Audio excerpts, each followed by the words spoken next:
Amen. Amen. Praise the lord. Hallelujah. ప్రభు అయిన యేసుక్రీస్తు నామములో మీ అందరికీ హృదయపూర్వక వందనాలు. ఈ రెండవ ఆరాధనలో కలిసినటువంటి మీ అందరికీ వందనాలు. ఇప్పటిదాకా మనం ఆరాధించాం, పాడాం, ప్రార్థించాం, స్తుతించాం, అర్పించాం. అన్నీ మౌనంగా విన్నాడు, చూశాడు. ఇప్పుడు ఆయన మనతో మాట్లాడాలని ఆశపడుతున్నాం. ఇక దేవుడు మాట్లాడడానికి పూనుకున్నప్పుడు మనుషుడు మౌనం అయిపోవాలి, పరధ్యానంగా ఉండకూడదు, వేరే ఆలోచనలోకి వెళ్ళకూడదు. దృష్టి మొత్తం ఇక దేవుని మాటల మీదే నిలపాలి. కాబట్టి మీరు దయచేసి వేరే ఆలోచనలోకి వెళ్ళకుండా వినబడే కొద్ది మాటలు మనఃపూర్వకంగా వినండి. మనం ప్రార్థించాం, దేవుడు అవకాశం కల్పించాలని. దేవుని కృపతో మనకి ఈ అవకాశం ఇచ్చాడు. దేవుని సన్నిధికి దూరమై చాలా కాలమైంది. ఆయన మందిరావరణంలోకి ప్రవేశించి కొంతకాలం అయింది. మనకి ఆహారం కంటే కూడా, పానం కంటే కూడా, అన్నిటికంటే కూడా ముఖ్యమైనది మనం ఎక్కువ ప్రేమించేది ఆయన పాద సన్నిధిని. మరి ఆయన సన్నిధికి దూరమై బాధపడ్డాం. ఈరోజు దేవుడు కృప చూపాడు, ఆయన సన్నిధికి తిరిగి మన అందరినీ తీసుకొచ్చాడు. మరి మొదటి ఆరాధనలో బిడ్డలందరూ కలిశారు. ఈ రెండో ఆరాధనలో కూడా ప్రభు కృపను బట్టి అందరికీ రావడానికి దేవుడు అవకాశం ఇచ్చాడు. ప్రియులారా, మీకు తెలుసా, మనతో కూడా ఉండిన అనేకులు మరి తెగులుకు నిర్ణయింపబడిన వారిలో మరి అనేకులు ఈ తెగులు చేత ప్రభు దగ్గరికి వెళ్ళిపోయారు. కానీ మనం ఇంకా తీయబడలేదు, మనం ఇంకా భూమి మీదే ఉన్నాం. ఎంతోమందిని ముంచెత్తినటువంటి తెగులు మనలో కొంతమందిని అసలు ముట్టలేదు, కొంతమందిని ముట్టి కూడా ఏమీ చేయకుండా వెళ్ళిపోయింది. ఎందుకో తెలుసా? దేవుడు సెలవు ఇవ్వలేదు. దేవుడు సెలవిస్తేనే రోగం పనిచేసినా, రోగానికి మందు పనిచేసినా. దేవుని సెలవు లేకుండా ఏది మనకేమీ చేయజాలదు అనడానికి ఇదొక నిరూపణ. ఆయన సెలవు అయింది, మనల్ని ఇంకా మరణానికి అప్పగించలా. ఎందుకు అప్పగించలేదు అనేది మనం ఆలోచించుకోవాలి. ఉదయం చెప్పాను, ఆస్తులు కూడగట్టుకోవటానికి ఇంకా మనల్ని అప్పగించలేదా? లేకపోతే ఇహ సంబంధమైన భోగాలు అనుభవించడానికి మనల్ని అప్పగించలేదా? లేకపోతే ఇంకా మనం లోకంలో మన వారికి చేయాల్సినవి కంప్లీట్ కాలేదని మనల్ని అప్పగించలేదా? ఉదయం చెప్పాను జోక్గా, పైన 2వ అంతస్తు వేయలేదని మనల్ని ఇంకా ఉంచాడా?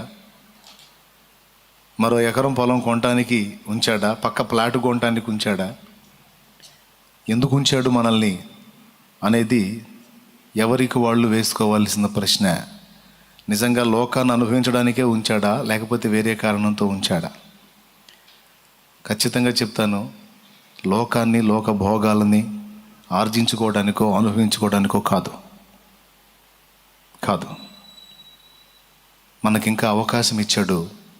ఎందుకంటే ఇంకా పని చేయడానికి, భూమి మీద దేవుని సంకల్పం నెరవేర్చడానికి, నిన్ను నన్ను పుట్టించిన సృష్టికర్త యొక్క ఉద్దేశం, అసలు ఏ ఆలోచనతో మన అమ్మ కడుపులో మనల్ని వేశాడో, ఏ ఉద్దేశంతో మనకి జన్మనిచ్చాడో, ఎన్నో సంవత్సరాలుగా చావు ఎన్నోసార్లు మనల్ని దర్శించిన చావకుండా మనల్ని కాపాడుతూ ఉన్నాడో, ఆ ఉద్దేశము మన ద్వారా నెరవేర్చుకోవాలనే దీర్ఘశాంతంతో, పూర్ణ ఓర్మితో ఇప్పటికి కూడా నీకు నాకు బ్రతకడానికి అవకాశం ఇచ్చాడు.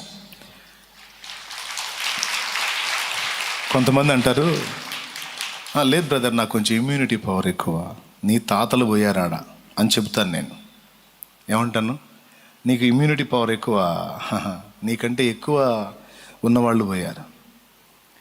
లేదు బ్రదర్, నేను కొంచెం జాగ్రత్తలు తీసుకుంటాను, ఇంకా ఎక్కువ జాగ్రత్తలు తీసుకున్న వాళ్ళు పోయారు.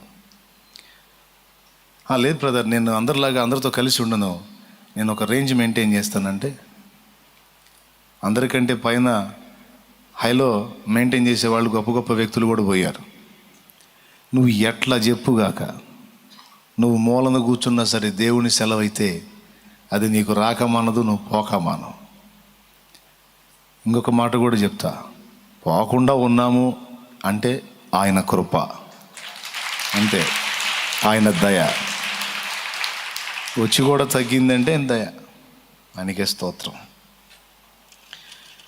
కొంతమంది ఫస్ట్ సారి వచ్చినప్పుడు కొంతమందిని కోల్పోయాం కదా. ఫస్ట్ సారి వచ్చినప్పుడు కొంతమంది పోతే మిగిలిన వాళ్ళు అనుకున్నారు, అమ్మయ్య కాపాడబడ్డాలే, ఆ తెగులు వచ్చింది తగ్గింది, నా జోలికి రాలేదులే అనుకున్నారు. అనుకున్నాళ్ళలో కొందరు ఈ 2వ రౌండ్లో పోయారు. దేవునికి స్తోత్రం. ప్రభు దగ్గరికి చేరారు. ఇప్పుడు 2వ రౌండ్లో మిగిలిన ఉన్న వాళ్ళతో దేవుడు మాట్లాడుతున్నాడు, ఇకనన్నా బ్రతుకు సార్థకం చేసుకోవాలి. ఏముందిలే అని వదిలేస్తే మళ్ళీ 3వ రౌండ్ ఉండొచ్చు, 4వ రౌండ్ ఉండొచ్చు. ఎందుకంటే వాళ్ళే చెప్తున్నారు కదా, ఫస్ట్ వే, సెకండ్ వే అని రకరకాల సంఖ్యలు వాళ్ళే చెప్తున్నారు. కాబట్టి 1లో తప్పించుకున్నాడు 2లో బుక్ అయ్యాడు, 2లో తప్పించుకున్నాడు 3లో అయ్యే అవకాశం ఉంది, 3లో తప్పించుకున్నాడు 4లో అయ్యే అవకాశం ఉంది. ఏ క్షణమో తెలియదు జీవితాంతం, ఈ క్షణమే చేసుకో యేసుని సొంతం. కన్ను తెరిస్తే వెలుగురా, కన్ను మూస్తే చీకటిరా. ఒక పక్క కుప్పలు తెప్పలుగా ఉంటుంది వస్తున్నా, కొంతమందికి బుద్ధి రావట్లా. ఇంకా ఏం ఉట్టిగట్టాలి, ఏం ఊరేగాలి, ఏం పాపాలు చేయాలో, మరి ఏం దాచిపెట్టాలి, ఏం మూసిపెట్టాలో. నీ పాపాలు గడిగేసుకో, మారు మనసు పొందు, మరణం నిన్ను దర్శించక ముందే నా రక్తములో శుద్ధిపరచబడు, రక్షణ బాప్తీసం పొందు, నా రాజ్యంలో ఉంటావని యేసయ్య ఓ పక్క చెబుతుంటే నా గాదులే అన్నట్టు వదిలేస్తారు. ఒకవేళ సడన్గా మరణం దర్శిస్తే నరకమేగా ప్రయాణం. ఊయల ఊగితే జోల పాటరా, ఊయలాగితే ఏడుపు పాటరా, ఊయల ఊగితే జోల పాటరా, ఊయలాగితే ఏడుపు పాటరా, ఊపిరి ఆడితే ఊగిసలాటరా, ఊపిరి ఆడితే ఊగిసలాటరా, ఊపిరి ఆగితే సమాధి తోటరా. ఏ క్షణమో తెలియదు జీవితాంతం, ఈ క్షణమే చేసుకో యేసుని సొంతం. కన్ను తెరిస్తే వెలుగురా, కన్ను మూస్తే చీకటిరా. నోరు తెరిస్తే శబ్దమురా, నోరు మూస్తే నిశ్శబ్దమురా. ఏ క్షణమో తెలియదు జీవితాంతం, ఈ క్షణమే చేసుకో యేసుని సొంతం. దేవునికి మహిమ. శాలేమన్నా భయపెడుతున్నావా? విరక్తి పుట్టిస్తున్నావా? జీవితం మీద విరక్తి పుట్టేటట్టు మాట్లాడుతున్నావా? భయపెట్టడం విరక్తి పుట్టడం కాదు, వాస్తవం చెప్తున్నా కాదా? బంగారు ఊయలా ఊగిన నీవు. కరోనా బారిన పడ్డ డెడ్ బాడీకి కనీసం పట్టుకుని 4 మోసే అవకాశం కూడా లేకుండా ఒక ప్యాక్ చేసి ఆ ప్యాక్ని తీసుకెళ్ళి పడేసే పరిస్థితి. సొంత వాళ్ళకు కూడా అవకాశం లేదు. ఏంది?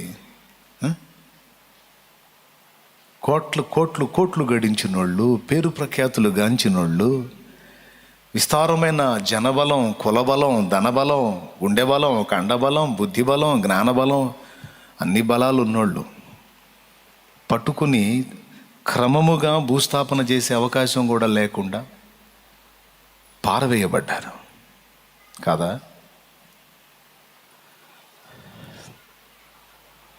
ఎంతసేపు అండి? శరీరంలో మొత్తం అవయవాలు కాదండి, జస్ట్ ఊపిరితిత్తులు తేడా వస్తేనే అయిపోయాయి. అంతే కదండి. అందుకే అందరికీ చెప్తున్నాను ప్రేమతో, దీపం ఉన్నప్పుడే ఇల్లు చక్కబెట్టుకోండి. బంగారు ఎలా ఊగిన నీవు, భుజములపై నిన్ను మోయక తప్పదురా. బంగారు ఎలా ఊగిన నీవు, భుజములపై నిన్ను మోయక తప్పదురా.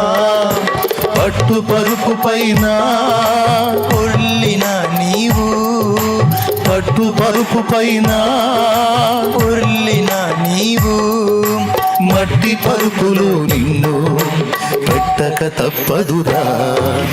ఏ క్షణమో తెలియదు జీవితాంతం, ఈ క్షణమే చేసుకో యేసుని సొంతం. కన్ను తెరిస్తే వెలుగురా, కన్ను మూస్తే చీకటిరా. ఓకే, కాబట్టి ప్రేమతో వందనాలు చేసి చెప్తున్నా, మారు మనసు పొందని వాళ్ళు మారు మనసు పొందండి.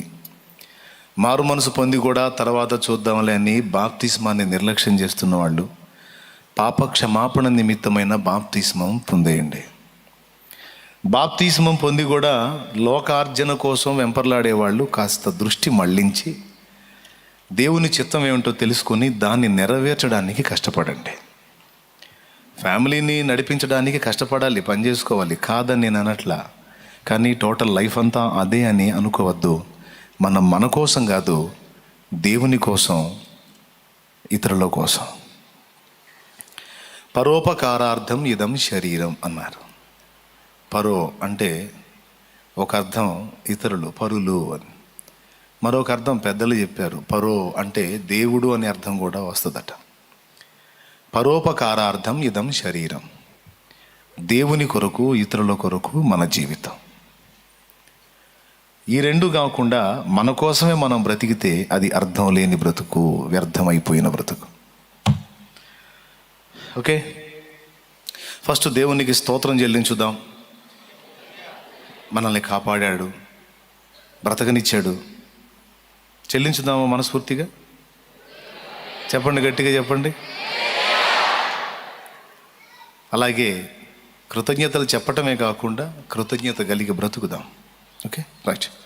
దేవుని వాక్యాన్ని ధ్యానించుకుందాం. మత్తయి సువార్త 20వ అధ్యాయం. అక్కడ యేసు ప్రభువారు పరలోక రాజ్యము ఒక ఇంటి యజమానుని పోలి ఉన్నది అని ఒక ఉపమానం చెప్పాడు. పరలోక రాజ్యము భూమి మీద ఉంది. భూమి మీద ఉన్న పరలోక రాజ్యం సంఘమే. అనేక ఉపమానాలు చెప్పాడు. ఆ ఉపమానాల్లో ఇదో ప్రత్యేకమైన ఉపమానం. ఒకసారి చూడండి, మొదటి వచనం నుంచి. ఎలాగనగా పరలోక రాజ్యము ఒక ఇంటి యజమానిని పోలి ఉన్నది. నేను మళ్ళీ అన్నదాకా నువ్వు చదువుతానే ఉండు. అతడు తన ద్రాక్ష తోటలో పనివారికి కూలికి పెట్టుకొనుటకు ప్రొద్దున బయలుదేరి దినమునకు 1 దేనారము చొప్పున పనివారితో వడబడి తన ద్రాక్ష తోటలోనికి వారిని పంపెను. తరువాత అతడు దాదాపు 9 గంటలకు వెళ్ళి సంత వీధిలో ఊరక నిలిచి ఉన్న మరికొందరిని చూచి, మీరును నా ద్రాక్ష తోటలోనికి వెళ్ళిడి, ఏమి న్యాయమో అది మీకిత్తునని వారితో చెప్పగా వారును వెళ్ళిరి. దాదాపు 12 గంటలకును 3 గంటలకును అతడు మరలా వెళ్ళి అలాగే చేసెను.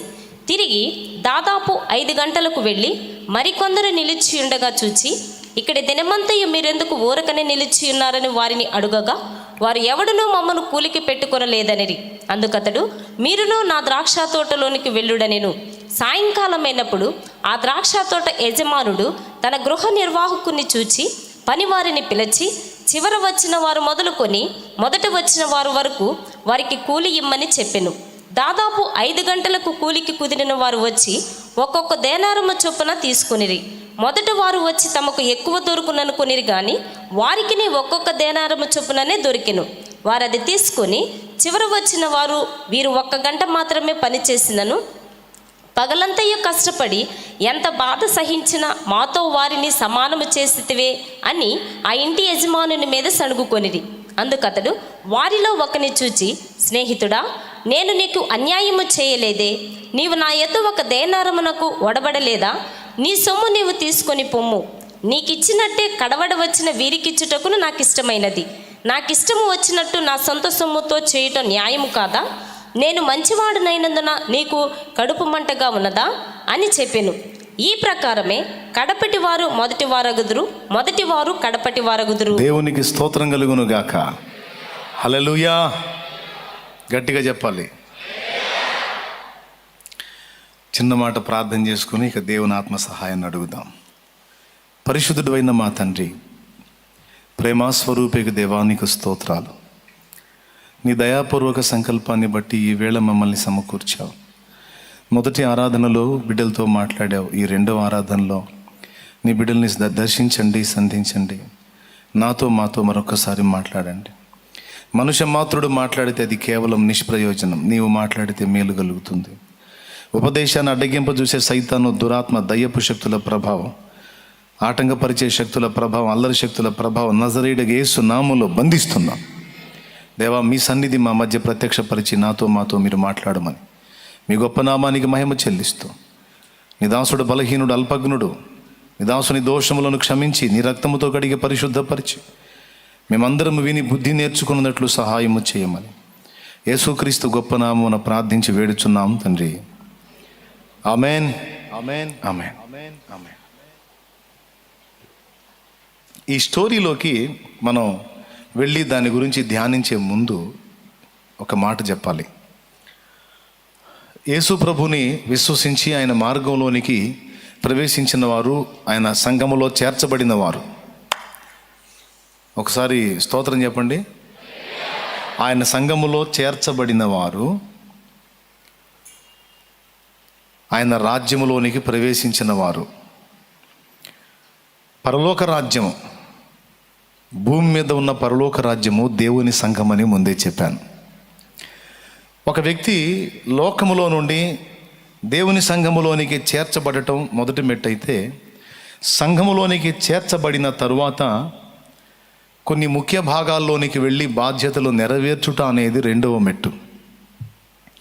దేవుడు క్రీస్తు శరీరమును, సంఘమును క్రీస్తు శరీరము అన్నాడు. క్రీస్తు శరీరము అంటే సంఘమే. సంఘమునకు శిరస్సు క్రీస్తు. ఈ శరీరంలో అందరూ ఒకే పని కలిగి ఉండరు. ఉదాహరణకి మన శరీరంలో కళ్ళు, ముక్కు, నోరు, చెవి, కాలు, చెయ్యి, బయటికి కనిపించే అవయవాలు, అలాగే చర్మము లోపల, ఎముకల లోపల భద్రపరచబడిన అవయవాలు, బయటికి కనబడని అవయవాలు కొన్ని, కనబడే అవయవాలు కొన్ని. ఒక రకంగా చెప్పాలంటే ఈ శరీరము ఒక పెద్ద కర్మాగారం. దేని వర్క్ అది చేయాలి. ఒకదాంతో ఒకటి పోల్చుకోకూడదు, ఒకదాని మీద ఒకటి అతిశయపడకూడదు. మళ్ళీ చెప్తున్నా, ఈ శరీరము అనేది ఒక పెద్ద కర్మాగారం. ఇందులో ఉన్న సభ్యులందరూ తమ తమ పని జాగ్రత్తగా చేస్తేనే కర్మాగారం నడుస్తుంది. ఏ ఒక్క సభ్యుడు సరిగా వర్క్ చేయకపోతే అది మూతబడిపోతుంది, దాని పని చాలించుకుంటుంది. ఈ శరీరం అంతా అవయవాల సమ్మేళనమేగా. అన్నీ వాటి వాటి పనులు అవి చక్కగా చేయాలి. చేస్తే శరీరం అనే వ్యవస్థ హాయిగా నడుస్తుంది. ఏది దాని పని బాధ్యత విస్మరించినా ఈ నడక కుంటుపడుతుంది. శరీరం విషయంలో కాలు బరువు మోయాలి, బాడీని ముందుకు తీసుకెళ్ళాలి. చెయ్యి పనులన్నీ చక్కబెట్టాలి. కన్ను చూచి త్రోవను తెలియజేయాలి. చెవి విని వ్యవహారాలు నెరపాలి. నోరు మాట్లాడి కార్యములు జరపాలి. ఇట్లాగా గుండె చేసే పని గుండె, మెదడు చేసే పని మెదడు, లివర్ చేసే పని లివరు, కిడ్నీలు చేసే పని కిడ్నీలు. కొన్నేమో బయటకు కనపడతాయి, కొన్ని కనపడవు. అలాగే దేవుని సంఘంలో కూడా కొంతమంది బయటికి కనపడే సేవకులు ఉంటారు, కొంతమంది కనబడని సేవకులు ఉంటారు.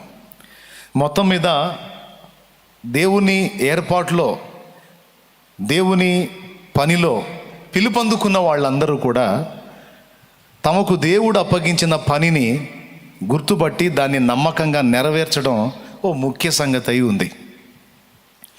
నువ్వు చదివించిన ఉపమానం ఏంటి, నువ్వు చెప్పేదేంది, ఓ ప్రశ్న వస్తుంది మీ మనసుల్లోకి. నాకు తెలుసు చదివించిన ఉపమానానికి నువ్వు చెప్తున్నటువంటి విషయానికి సంబంధం లేదు అని మీరు అనుకోవద్దు.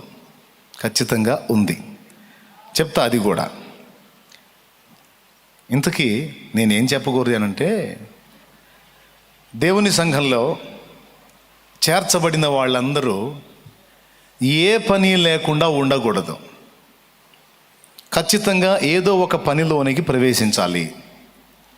ఎందుకంటే దేవుని సంఘము క్షేమ అభివృద్ధి పొందినట్లు సంఘములోనికి చేర్చబడిన ప్రతి ఒక్కరూ కొద్ది కాలం అవగాహన పొందినా, అవగాహన కలిగిన తరువాతైనా ఏదో ఒక పనిలోనికి ప్రవేశించాలి. అలా దేవుని పనిలోనికి ప్రవేశించి అందరూ పాలిభాగస్తులు అయితేనే ఇంకా అనేకులు చేర్చబడి క్రీస్తు సంఘము లెక్కకు విస్తరిస్తుంది, క్షేమంగా ఉంటుంది. అట్లా కాకుండా చేర్చబడిన వాళ్ళు తమ బాధ్యతను విస్మరిస్తే సంఘము అభివృద్ధిని కోల్పోతుంది. అంటే ఇంకా క్రొత్త వారు రక్షింపబడటం అనే ప్రక్రియ ఆగిపోతుంది. క్షేమంగా ఉండుట అనేది కూడా బ్రేక్ అయిపోతుంది. సంఘం క్షేమాన్ని కోల్పోతుంది, అభివృద్ధి అనే దాన్ని కోల్పోతుంది.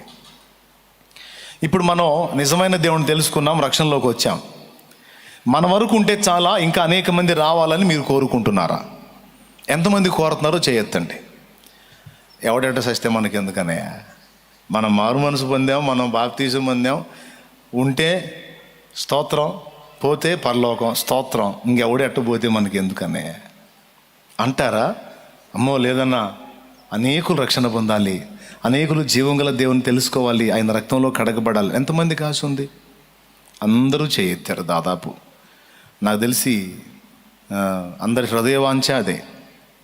ఎవరు కూడా ఇతరులు రక్షించబడొద్దు అనుకోరు. కానీ అందరికీ ఆశ ఉంది. ఆశ ఉండగానే సరికాదు. ఆ ఆశ నెరవేరునట్లు మనందరము పని చేయాలి అని దేవుడు మాట్లాడుతున్నాడు.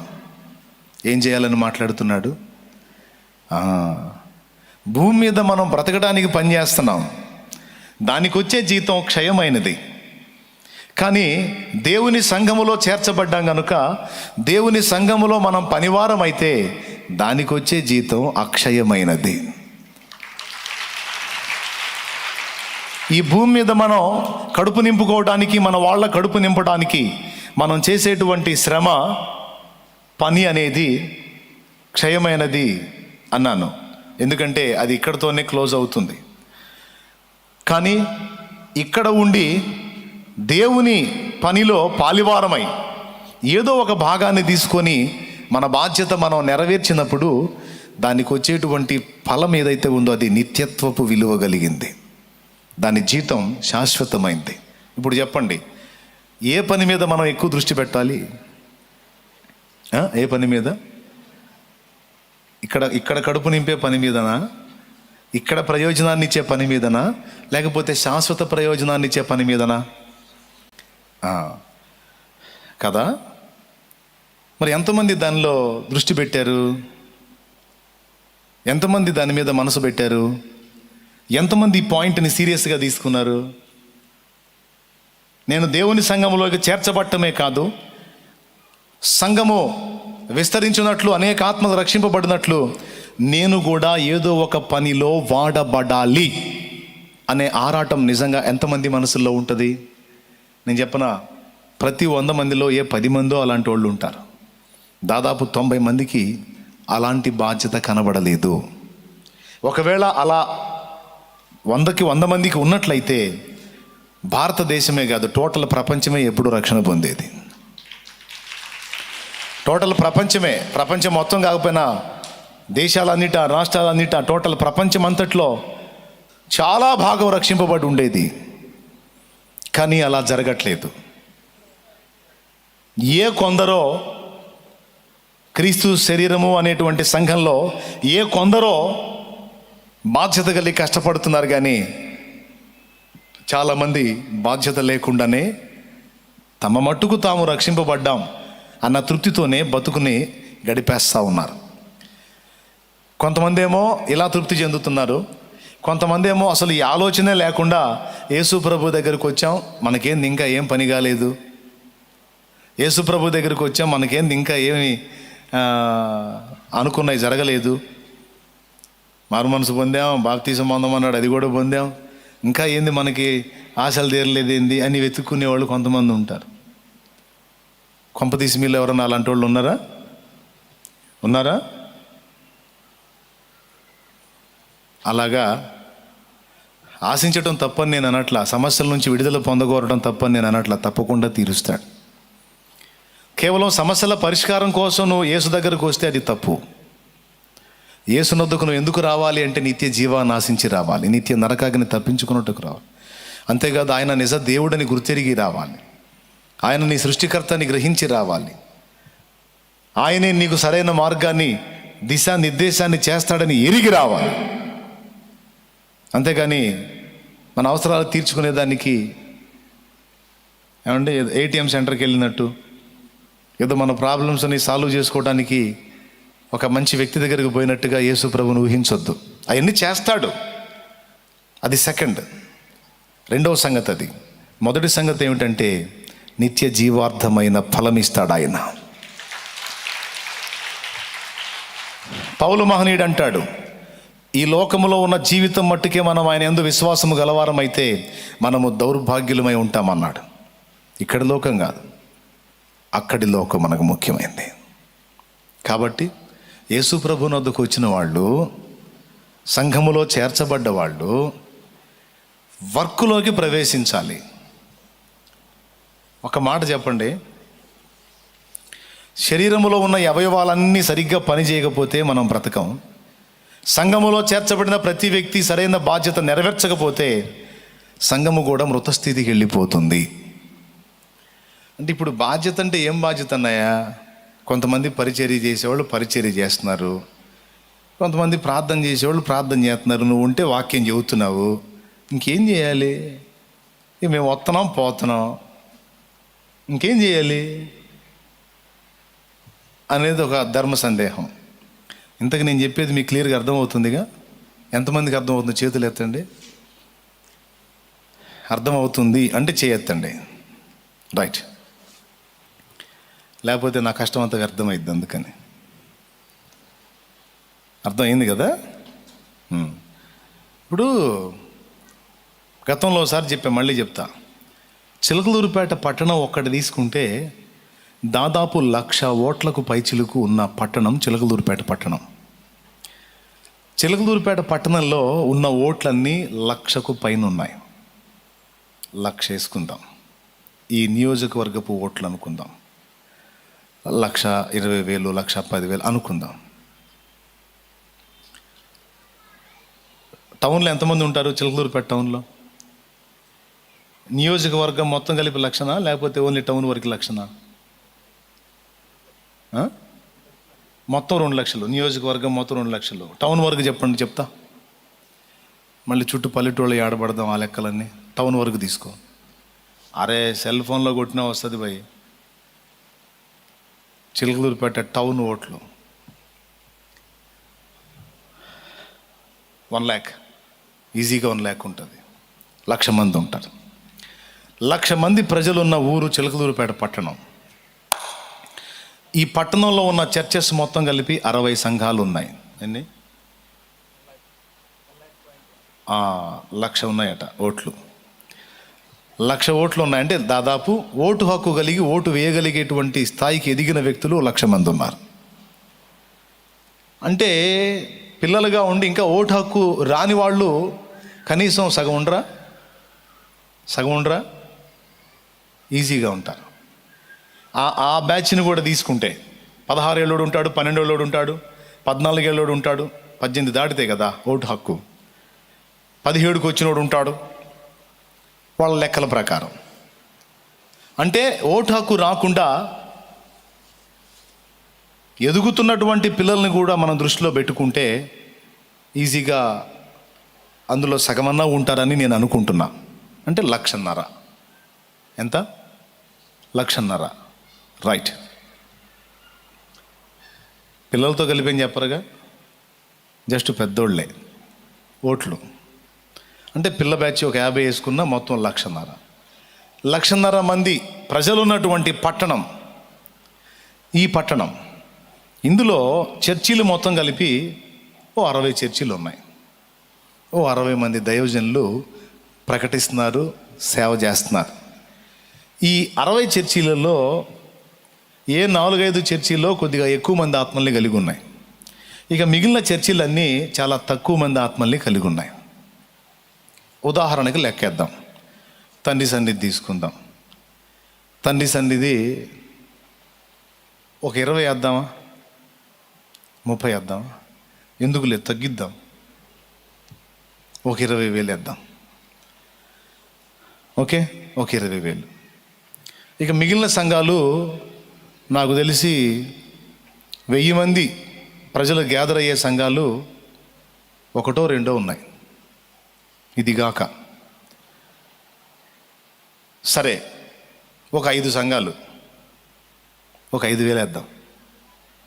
అంటే 5 సంఘాలు లేవు, 1000 సంఘాలు లేవు, 1-2 ఉన్నాయి 1000 మంది గ్యాదర్ అయ్యే సంఘం. సో 5 సంఘాలు, 500 ఉన్న సంఘాన్ని కూడా ఒక 1000 వేద్దాం, కలుపుకుందాం. మన ఇది సట్టే కలుపుదాం, మనది 20 వేద్దాం. ఆ 5 కలిపి 5 సంఘాలకి 5,000 వేసేద్దాం. ఎంత అయింది? 25,000. అప్పటికి మందొకటి, మిగిలిన 6 సంఘాలు పోయినాయి. ఇంకా 54 సంఘాలు ఉన్నాయి. ఈ 54 సంఘాలు 20 మంది ఉన్న సంఘం ఉంది, 40 మంది ఉన్న సంఘం ఉంది, 60 మంది ఉన్న సంఘం ఉంది, 80 మంది ఉన్న సంఘం ఉంది, 100 మంది ఉన్న సంఘం ఉంది, 120 మంది ఉన్న సంఘం ఉంది. కాబట్టి 120లోంచి 20 తీసి ఇటేద్దాం. ఇది 20కి, 40కి, 60కి, 80 కలుపుదాం. కలిపి ఈ 20ని, 40ని, 60ని, 80ని కూడా 100 చేద్దాం. అన్ని ఇక మిగిలిన 54 సంఘాలు 54,100 అనుకుందాం. 54,100 అంటే 5,400. ఇందాక చెప్పుకున్న లెక్క 25,000. ఒకవేళ మనకి ఇంకా కొంతమంది ఎక్కువ మంది రక్షణలోకి వచ్చారు కదన్నయ్య అని ఒకవేళ మీరు అంటారేమో. ఇందులో ఒక చిన్న మర్మం ఉంది.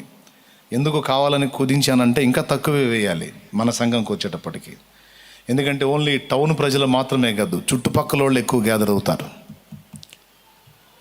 కాబట్టి ఒక 20 వేసుకుంటే ఇది మన వరకు. పెద్ద సంఘాలన్నీ ఒక 25, ఏదో ఒక 5,000 కలిపాం. మనది 20, అదొక 5 కలిపి 25. మీ 54 సంఘాలు 54,100 వేద్దాం. 200 మంది సంఘంలో 100 మందిని తీసి వీళ్ళకి పంచుదాం. అందుకని టోటల్గా 100 చేసేసా. ప్రతి సంఘం 100 మందికి అడిగేసేసా. 20 మంది ఉన్నవాళ్ళు కూడా 100 మంది లెక్కేసా. రాకపోని ముందు మన ఆత్మానందం కోసం లెక్కేసుకుందాం. స్తోత్రం చెప్పండి, గట్టిగా చెప్పండి. సో 25 మరియు 5,400, 20,000, 30,400, మొత్తం 30,000. అమ్మయ్య, లెక్క వచ్చింది ఇప్పుడు మనకి. టోటల్గా ప్రజలందరూ కలిపి 1,50,000 ఉంటే వాళ్ళల్లో 30,400 మంది. ఆ 400 కూడా తీసేద్దాం, ఉండర్లే, ఓ 30 వేసుకుందాం, 30,000. ఈ 30,000లో కూడా దేవుని సన్నిధికి వెళుతున్న ఈ 30,000 మందిలో కూడా రక్షణ పొందిన వాళ్ళు ఎంతమందో, పొందిన వాళ్ళు ఎంతమందో. కొంతమంది దేవుని మందిరానికైతే వస్తారు కానీ మారు మనసు పొందు, పాప జీవితాన్ని వదిలేయి రక్షణ పొందు, ఇక దేవుని బిడ్డగా బతుకు అంటే మెత్తబడరు, భయం. ఎందుకంటే ఇప్పుడే అన్నీ మానేసుకుంటేట, ఇప్పుడే అన్నీ వదిలేసుకుని సన్యాసుల్లో కలిసినట్టు బాప్తీసం తీసుకుంటే ఎట్లా, బోల్డ్ అంత చేయాల్సినవి ఉంటాయి. శరీరానికి ఎన్నో కోరికలు ఉన్నాయి, ఆలోచనలు ఉన్నాయి, ఆశలు ఉన్నాయి. అవన్నీ తీర్చుకున్నాక సచ్చేటప్పుడు పొందుదాం అనుకునే వాళ్ళు ఉంటారు, ఏదో సర్టిఫికేట్ తెచ్చుకున్నట్టు. సచ్చేటప్పుడు, ఎప్పుడు ప్రాణం పోయేటప్పుడు పొందుదాం అనుకునే వాళ్ళు ఉంటారు. ఇది దేవుని సన్నిధికి వెళ్ళే వాళ్ళే, సువార్త తెలిసిన వాళ్ళే, సత్యం ఎరిగిన వాళ్ళే, దాని విలువ తెలిసిన వాళ్ళే చర్చికి అయితే వెళ్తారు, కానీ రక్షణ మాత్రం పొందరు. రక్షణ పొందనప్పుడు వినండి, మారు మనసు పొంది పాపక్షమాపణ నిమిత్తం బాప్తీసం పొందువాడు రక్షింపబడును, పొందనోడికి శిక్ష అన్నాడు. నాకు చాలా దాహంగా ఉంది, చాలా దాహంగా ఉంది. దాహంగా ఉంటే ఈ నీళ్లు తీసుకొని ఇక్కడ పెట్టుకున్నా. ఇప్పుడు దాహం తీరిద్దా? పెద్దగా చెప్పండి. తీరదా? దగ్గరే ఉన్నాయి కదా నీళ్ళు. కొంతమంది దేవుని సన్నిధికి వెళితే చాలు, మందిరానికి వెళితే చాలు, చర్చికి వెళితే చాలు, అంత బాగా అయిపోతుంది అనుకుని యేసయ్య దగ్గరకు వస్తారు, కానీ ఇలాగుంటారు అన్నమాట. ఇప్పుడు ఎట్లా దాహం తీరేది? ఎట్లా? గొంతు ఎండుకుపోతుంది, ప్రాణం పోయేటట్టుంది. నీళ్ళకు దగ్గరలో ఉంటే సరిపోతుందా? నీళ్ళని స్వీకరిస్తే బతుకుతామా? తాగరు. తాగకుండా నీళ్ళ దగ్గరే ఉన్నానులే అని తమను తాము మోసం చేసుకుంటారు. ఈ తరహా వ్యక్తులు ఆ ఉన్న 30లో నాకు తెలిసి కనీసం 10,000 మంది ఉంటారు. అంతే కదండి. ఇప్పుడు మన చర్చిలో యథార్థం చెప్పుకుందాం, ఇంకా ఇక్కడ కూర్చున్న వాళ్ళలో నేను ఇంకా బాప్తీసం పొందలేదన్నా అన్నోళ్ళు చేయొద్దండి. నేను మిమ్మల్ని తిట్టడానికి కాదు, ఏం భయపడద్దు, సగం కాదు. నేను ఎట్లా చేయొచ్చా? అదిగో దాదాపు చాలామంది కనపడతానే ఉన్నారు. ఒకవేళ మీకు తెలియక నిర్లక్ష్యం చేస్తే ఇప్పుడు చెప్పా కదా, దీన్ని బట్టి జాగ్రత్త పడండి, రక్షణ పొందుకోండి. నీళ్లు దగ్గర పెట్టుకుంటే దాహం తీరదు, నీరు స్వీకరించాలి, అప్పుడు దాహం తీరుతుంది. ఓకే, పాయింట్కి వస్తా. ఇప్పుడు ఈ కొద్ది శేషంలోనే ఉన్న ఈ కొద్ది ప్రజల్లోనే చాలామంది చేతులు లేచిన ఇంకా రక్షణ పొందలేదని. ఈ రకంగా అందరి లెక్క తీసుకుంటే కనీసం ఉన్న 30,000 మంది చర్చికి వెళ్ళే వ్యక్తుల్లో కనీసం 10,000 మంది రక్షణ లేని వాళ్ళు ఉంటారు. కొన్ని సంఘాల్లో అయితే దాని గురించి అంతగా చెప్పరు. ఒకవేళ విశ్వాస వచ్చి రక్షణ పొందుతానన్నా కూడా ఇప్పుడే కదా కొద్దిగా అంటారు అనే సంఘాలు కూడా ఉన్నాయి. నాకు బాప్తీసం ఈరా బాబు మొర్రో అని అంటే, ఇప్పుడు కాదులే, నువ్వు మారాలా, నువ్వు బాగా మారిన తర్వాత నీ గురించి నాకు దేవుడు చెప్పాలనే సంఘాలు ఉన్నాయి. నాకు బాప్తీసం ఈరా బాబు అని పోతే, నీకు దేవుడు చెప్పాడా, నీకు దేవుడు మాట్లాడా, నీకు దేవుడు దర్శనం ఇచ్చాడా, ఇప్పుడు కాదులే పో, తర్వాత చూద్దాం, ముందు రా అనే వాళ్ళు కూడా ఉన్నారు. సో సేవకులాపని లేదా విశ్వాసులాగని ఇంకో టైప్ ఉన్నారు. కొంతమంది వేరే వాళ్ళు బాప్తీసం పొందడానికి హడావుడిగా వెళ్తుంటే, ఏంటి హడావుడి, బాప్తీసం పొందడానికి వెళ్తున్నాను అని ఒక విశ్వాసి మరో విశ్వాసితో అంటే, ఆ విశ్వాసి అంటారు, బాప్తీసమా ఇప్పుడే ఎందుకు? స్తోత్రం, హల్లెలూయా చెప్పండి, చెప్పండి, గట్టిగా చెప్పండి, ఇంకోసారి చెప్పండి. వీళ్ళు చెడగొడతారనమాట. ఈ బాగు చేసే పనివాళ్ళు కాదు, చెడగొట్టే పనివాళ్ళు. ఒక కొడుకు బాప్తీసం పొందడానికి ముందుకు వస్తే తల్లే చెబుతుందంట, ఒరే నువ్వు కుర్రోడివిరా, నీకు అయ్యి ఉంటాయిరా, ఆశలు ఆలోచనలు ఉంటాయిరా, నీకు ఇప్పుడే ఎందుకురా అని చెడగొట్టిందంట. వాడు 3 రోజులు నా ప్యాంట్ తీశాడు, బాప్తీసమని. 4వ రోజు నేను ఇయ్యపోతే మా అమ్మ వద్దని ఆగాడు. మరి చిన్నోడేం కాదు, మైనర్ బాలుడేం కాదు, మేజరే.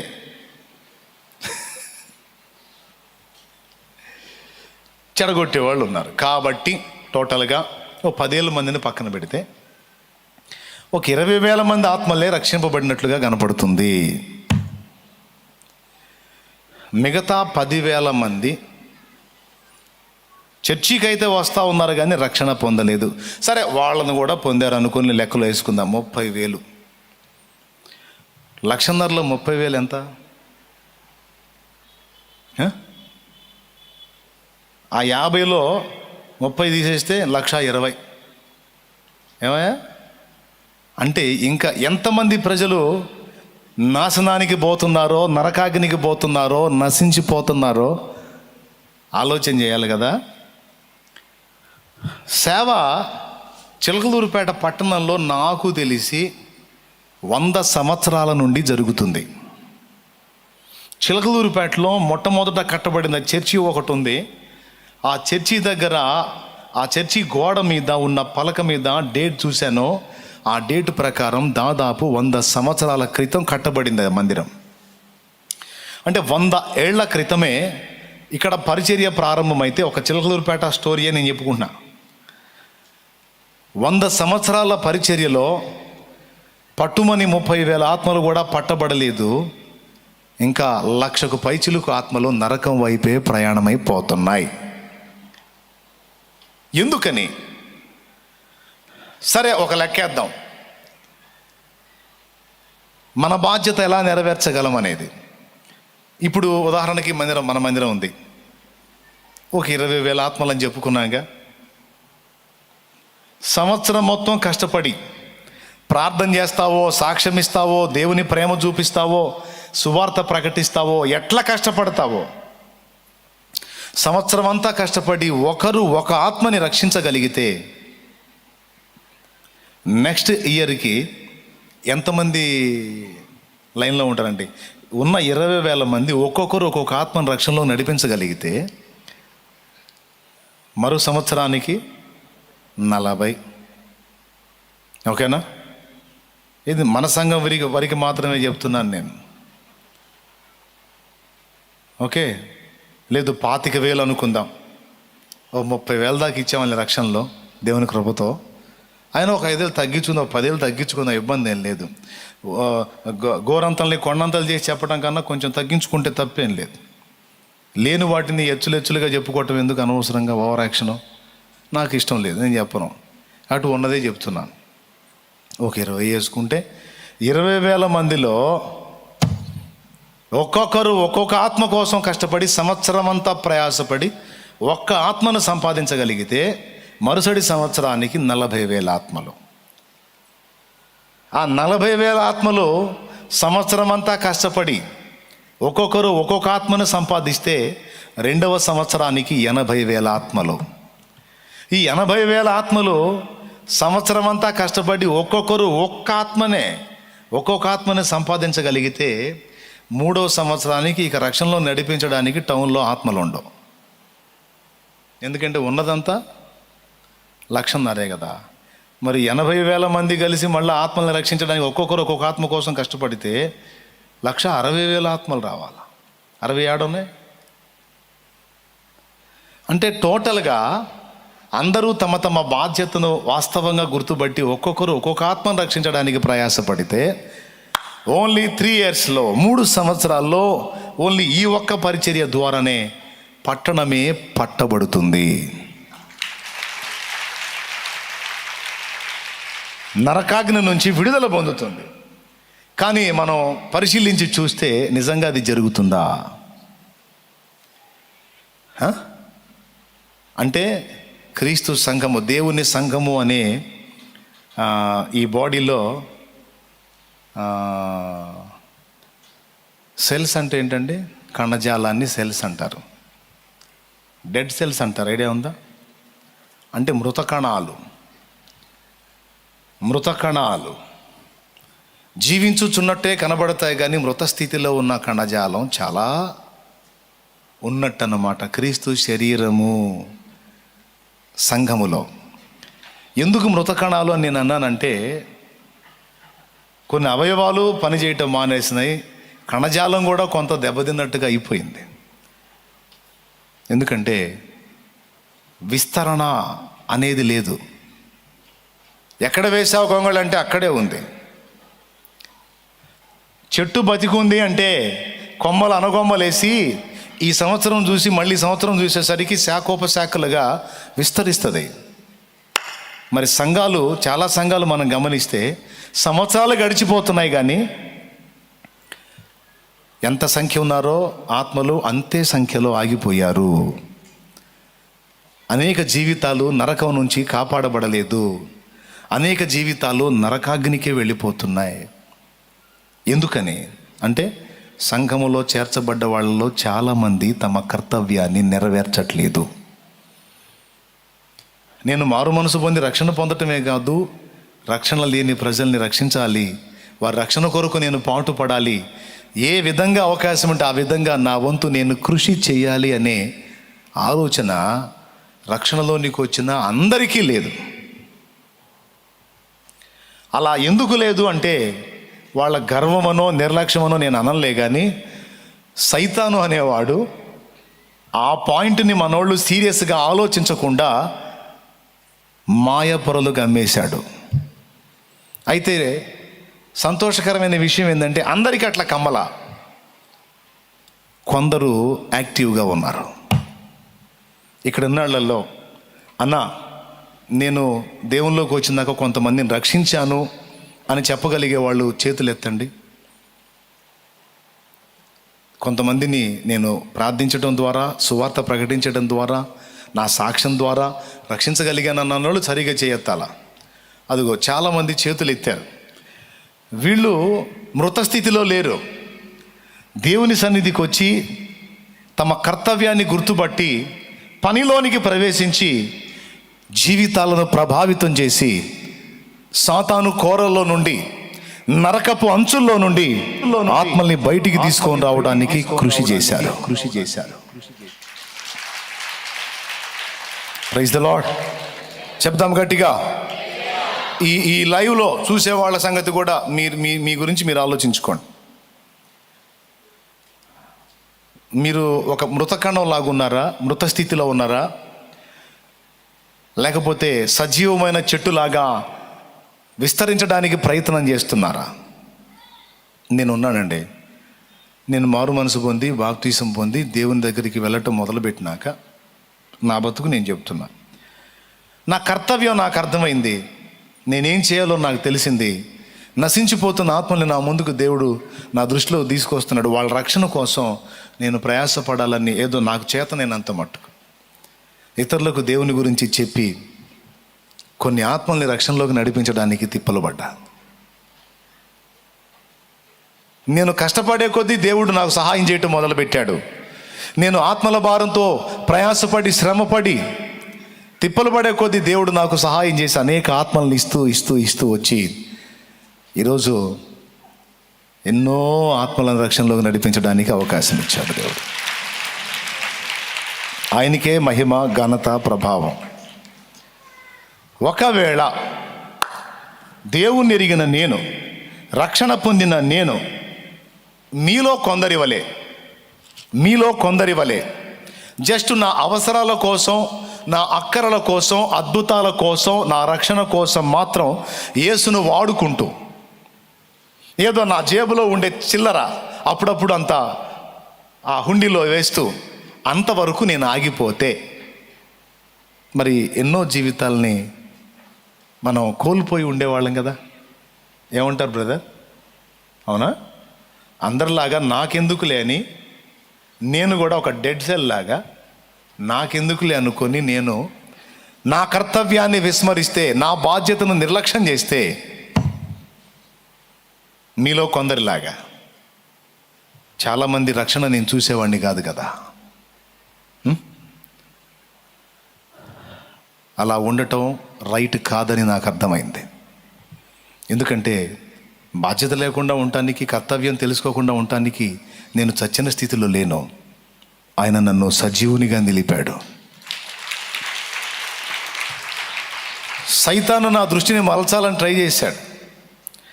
ఆర్థికంగా నాకు మనీ వచ్చినట్లుగా చేసి, లేకపోతే నాకు వేరే వాళ్ళ ద్వారా ఛాలెంజ్లు ఎదురయ్యేటట్టు చేసి, నేను దేవుని వైపు నుండి నా దృష్టి మళ్ళించి, దేవుని పని వైపు నుండి దృష్టి మళ్ళించి సంపాదన వైపు వెళ్ళేటట్టు ట్రై చేశాడు.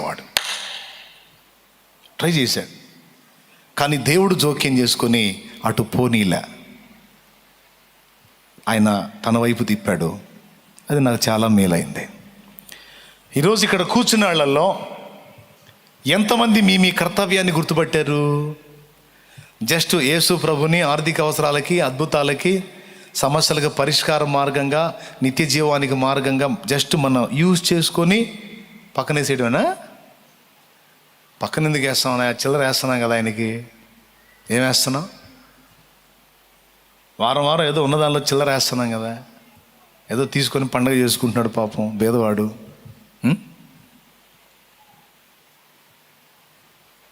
నీ చిల్లర ఎవడికి కావాలి? ఆయనకి వేసే చిల్లర, నువ్వు వేసే చిల్లర ఆయన ఎదురు చూస్తున్నాడు. నువ్వేసే చిల్లర ఆయన ఎదురు చూస్తున్నాడు.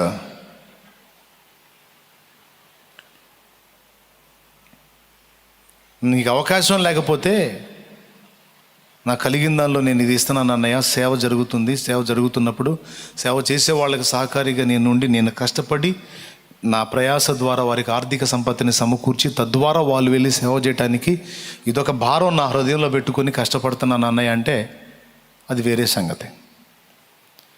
ఏదో ఆదివారం వస్తున్నాం, అంత వేస్తున్నాం, వెళ్తున్నాం, 6 రోజులు సంపాదిస్తున్నాం, గడుపుతున్నాం, బతికేస్తున్నాం అన్నట్టుగా ఈ పైన బాయ్ ఎవరిని ఈ పైన ఉండేవాళ్ళని అడుగుతున్నాను నేను. అది కరెక్టేనా? కాదు కాదు కాదు. ఎప్పుడైతే నువ్వు సంఘంలో చేర్చబడ్డావో యాక్టివ్గా నువ్వు వర్క్ చేయడానికి మొదలు పెట్టాలి. ఎందుకంటే అక్షయ జీవాన్ని ఇచ్చే పని ఇంతవరకు నీకు తెలియదు. ఈరోజు నీకు తెలిసింది. తెలియకపోతే నువ్వు టైంని వేస్ట్ చేసుకున్న అర్థం ఉంది. తెలిసిన తర్వాత ఇంకా ఆగకూడదు. ఉదాహరణకి జిల్లెడు చెట్టు వద్దన్నా మొలుస్తుంది. నీ ఇంటి చుట్టూ అదే ఉంటుంది, ఎక్కడ ఖాళీ ప్లేస్ ఉన్నా జిల్లెడు చెట్టు ఉంటుంది. జిల్లెడు చెట్టు ఒక ఆకు వచ్చి ఫలానా దేశంలో 100 రూపాయలు అనుకో. ఒక దేశంలో ఒక జిల్లెడు ఆకు వచ్చి 100 రూపాయలు పడింది అనుకో. ఇది మనకు తెలియనంత వరకు మన ఇంటి చుట్టూ ఎక్కడ పడితే అక్కడ పిచ్చిగా పెరుగుతూ ఉంటే మనం పట్టించుకోం. ఆ ఆకు ఒక్కంటికి 100 రూపాయలు, ఎన్ని ఆకులు ఉంటే అన్ని 100 అని మనకు తెలిసింది అనుకో. ఇక ఆగుతామా? ఏం చేయటం మొదలు పెడతాం? ఎన్ని ఆకులు మనం సమకూర్చగలిగితే అన్ని 100 అని పిల్లల్ని, ముసలాళ్ళని ఇప్పుడు కరువు పనికి పెట్టినట్టు, పల్లెటూళ్ళలో కరువు పనికి పెట్టినట్టు మనిషికి 200 కరువు పని. పల్లెటూళ్ళల్లో ఇంట్లో నలుగురుంటే 4 పేర్లు రాపిస్తారు. చేయకపోని దేవునికి స్తోత్రం, 100 రోజులు ఏమో ఉంటుంది ఆ కరువు పని. అంతేనమ్మా? అంతేనా? 100 రోజులు ఏమో ఉంటుంది. ఆ 100 రోజులకి 4 ఉంటే 4 ఏం లేదు, జస్ట్ ఆడ పోతారు. వాళ్ళు కూడా మీ ఊరిని మీరే బాగు చేసుకోండి అని ఆ పని పెట్టారు అనమాట. అవసరం ఉన్న చోట దవ్వుతారు, అవసరం లేకపోయినా దవ్వుతారు. మొత్తానికి ఏదో ఒకటి తవ్వి రావాలి. అది అవకాశం ఉందని తెలిస్తే ఆగుతారా? మనిషికి 200 అంటే 400, ఇద్దరికి 4కి 800, రోజుకి 800 అంటే వారానికి 6 రోజులు, 6 ఎందులు 40 కరెక్టేగా? 4800. మా బాబోయ్, ఏముంది అటు పోయి రావటమేగా. ఇక మొత్తం ఇప్పుడు జిల్లెడు ఆకుల సంగతి తీసుకుందాం. ఆకు ఒకటి 100 అంటే ఒక్క ఆకు బతికిద్దా? మన ఇంటి చుట్టుపక్కల ఉన్న చెట్లన్నీ స్మాష్ అయిపోయి ఎక్కడెక్కడ చెట్లు ఉన్నాయని మళ్ళీ ఎవరికి తెలియకుండా గుట్టుగా పోయి ఏం చేస్తాం? చింతపండులో విత్తనాలు వస్తాయే, ఏమంటారు వాటిని? చింత విత్తనాలు. పనికొస్తాయా? మీకు తెలుసా? ఒక కింటా వచ్చి 13,000 నుంచి 15,000 వరకు ఉంది. మొదలు పెట్టండి ఇక. దేవునికి స్తోత్రం కలుగునుగా. హల్లెలూయా. చింత విత్తనాలు ఒక కింటా వచ్చి 13 నుంచి 15,000 ఉంది. మరి వామ్మో, అవునా?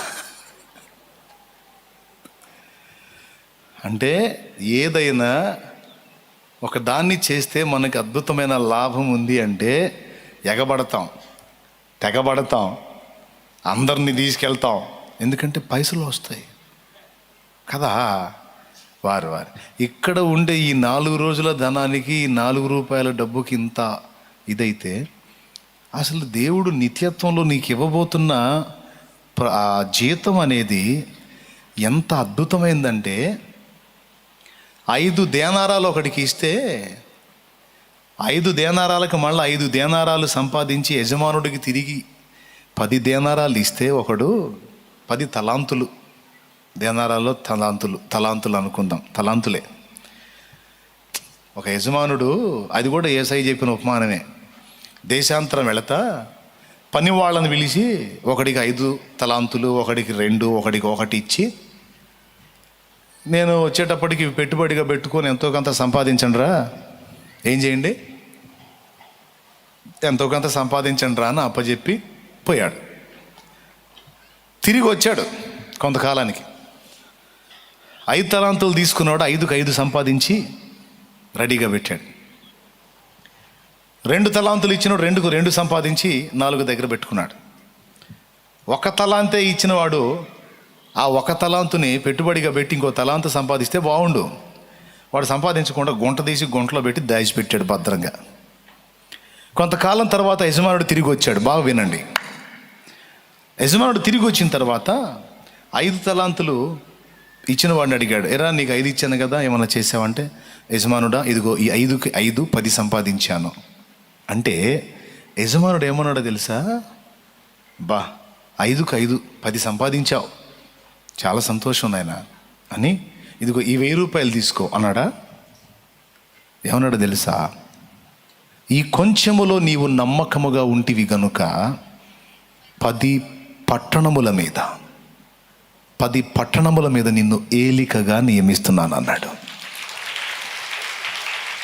5కి 5 తలాంతులు సంపాదిస్తే, ఒక 10 తలాంతులు యజమానుడికి ఇస్తే, ఒక 10 తలాంతులు రాజుకి ఇస్తే, ఆ రాజు ఏదో ఒక 1000-2000 చేతిలో పెట్టకుండా ఎగ్దం 10 పట్టణాలను నీకు ఇచ్చేస్తున్నాను, జాగ్రత్తగా పాలించన్నాడు.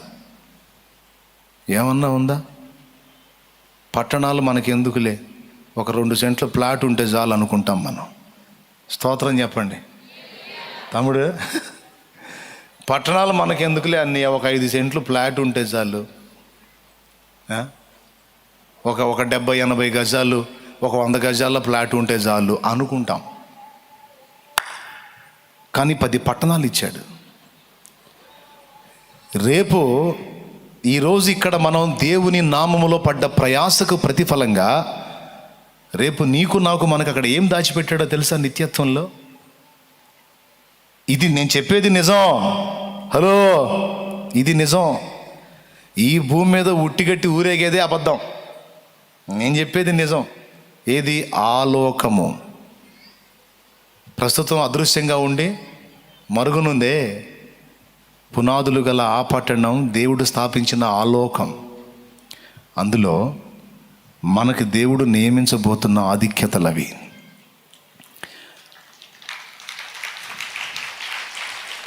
ఇక్కడ నువ్వు 1,00,000 సంపాదించు, 10 లక్షలు సంపాదించు, కోట్లు సంపాదించు గాక. కరోనా పాజిటివ్ వచ్చింది, బెడ్ మీద ఎక్కాడు, 1 కోటి రూపాయలు పెట్టినా శవాన్నే ఇచ్చారు. ఇంతోటి భాగ్యమేగా. దాని విలువ, దాని పని, దాని ప్రయోజనం ఇది కాదు. ఇక్కడ ఉండి నశించిపోతున్న ఆత్మలను రక్షించడం కోసం, దేవుని చిత్తం నెరవేర్చడం కోసం, దేవుని రాజ్య నిర్మాణం కోసం మనం కృషి చేసినటువంటి కృషి ఫలితం ఎంత చిత్రంగా ఉండబోతుందో అనడానికి ఒక నిరూపణ లేక ఒక ఎగ్జాంపులే ఆ తలాంతుల ఉపమానం. 5 తలాంతులు ఎక్కడా? అతను సంపాదించింది 5 తలాంతులు. అందులో 5 మళ్ళా యజమానుడియే. 5 అతను ఇచ్చింది, కానీ 10 పట్టణాలను ఇచ్చాడు. 2 తలాంతులు ఇచ్చిన వాడిని అడిగాడు, ఎరా నీకు 2 ఇచ్చాగా ఏవంటే, అయ్యా 2కి 2 4 దేశానండి. ఈ కొంచెంలో నీవు నమ్మకంగా ఉన్నావు కనుక నీవు 5 పట్టణాల మీద ఉండమన్నాడు. 5 పట్టణాలు నీకు ఇచ్చేస్తాను అయ్యాలమన్నాడు. 5 సెంట్లు చాలు మనం అనుకుంటాం, 5 పట్టణాలే. పట్టణం అంటే ఒట్టి స్థలమేనా? మనుషుల, వ్యక్తులు, ప్లేసు అండ్ వ్యక్తులు మొత్తం మీద నీవే ఏలికవి, నీవే రాజువి, అంతే పో అన్నాడు. ఈ 1 ఇచ్చినోడి దగ్గరికి వచ్చాడు, ఎరా నీకు ఇచ్చాను కదా. వాడు గుంట తీసి ఆ తలాంతు తీసుకొచ్చి, అయ్యా నువ్వు విత్తని చోట కోయువాడవును, చల్లని చోట పంట కూర్చుకొనువాడు అయినా, కఠినుడు అయినా నాయకుడు రాజు అని ఎరిగి ఎందుకు వచ్చిన గొడవలే అని ఇదిగో నీకు దాచిపెట్టాను అన్నాడు. అప్పుడు వాడిని గద్దించి, అరే నేను చల్లకుండా ఆశించానా? ఇచ్చా కదరా, నీకు ఏమి ఇవ్వకుండా నువ్వేం సంపాదించావురా అంటే, నాకు పెట్టుబడికి ఏమి ఇచ్చావేంది నేను సంపాదించడానికి అని నువ్వు అడుగు నన్ను. వాడికి 5 ఇచ్చావు, వీడికి 2 ఇచ్చావు, నాకు 1 ఇచ్చావంటే, అవునరా 5 ఇచ్చినోడి దగ్గర 5 ఆశించా, 2 ఇచ్చినోడి దగ్గర 2కే తృప్తి చెందా, నీకు 1 ఇచ్చినప్పుడు నువ్వు 1 చేయి, ఆనందం. నువ్వు అది కూడా చేయకుండా అది తీసి గుంట్లో పెడతావు వెధవాయని వాడిని గద్దించడం మనం చూస్తాం. ఇప్పుడు చెప్పండి, భూమి మీద మనం దేవుని కోసం కష్టపడేది నిష్ప్రయోజనమా, నిరుపయోగమా, నిష్ఫలమా? ఎవడు చెప్పాడు? దేవుని కోసం గాక మిగిలిన దేనికోసం తిప్పలబడ్డా అది నిష్ప్రయోజనం.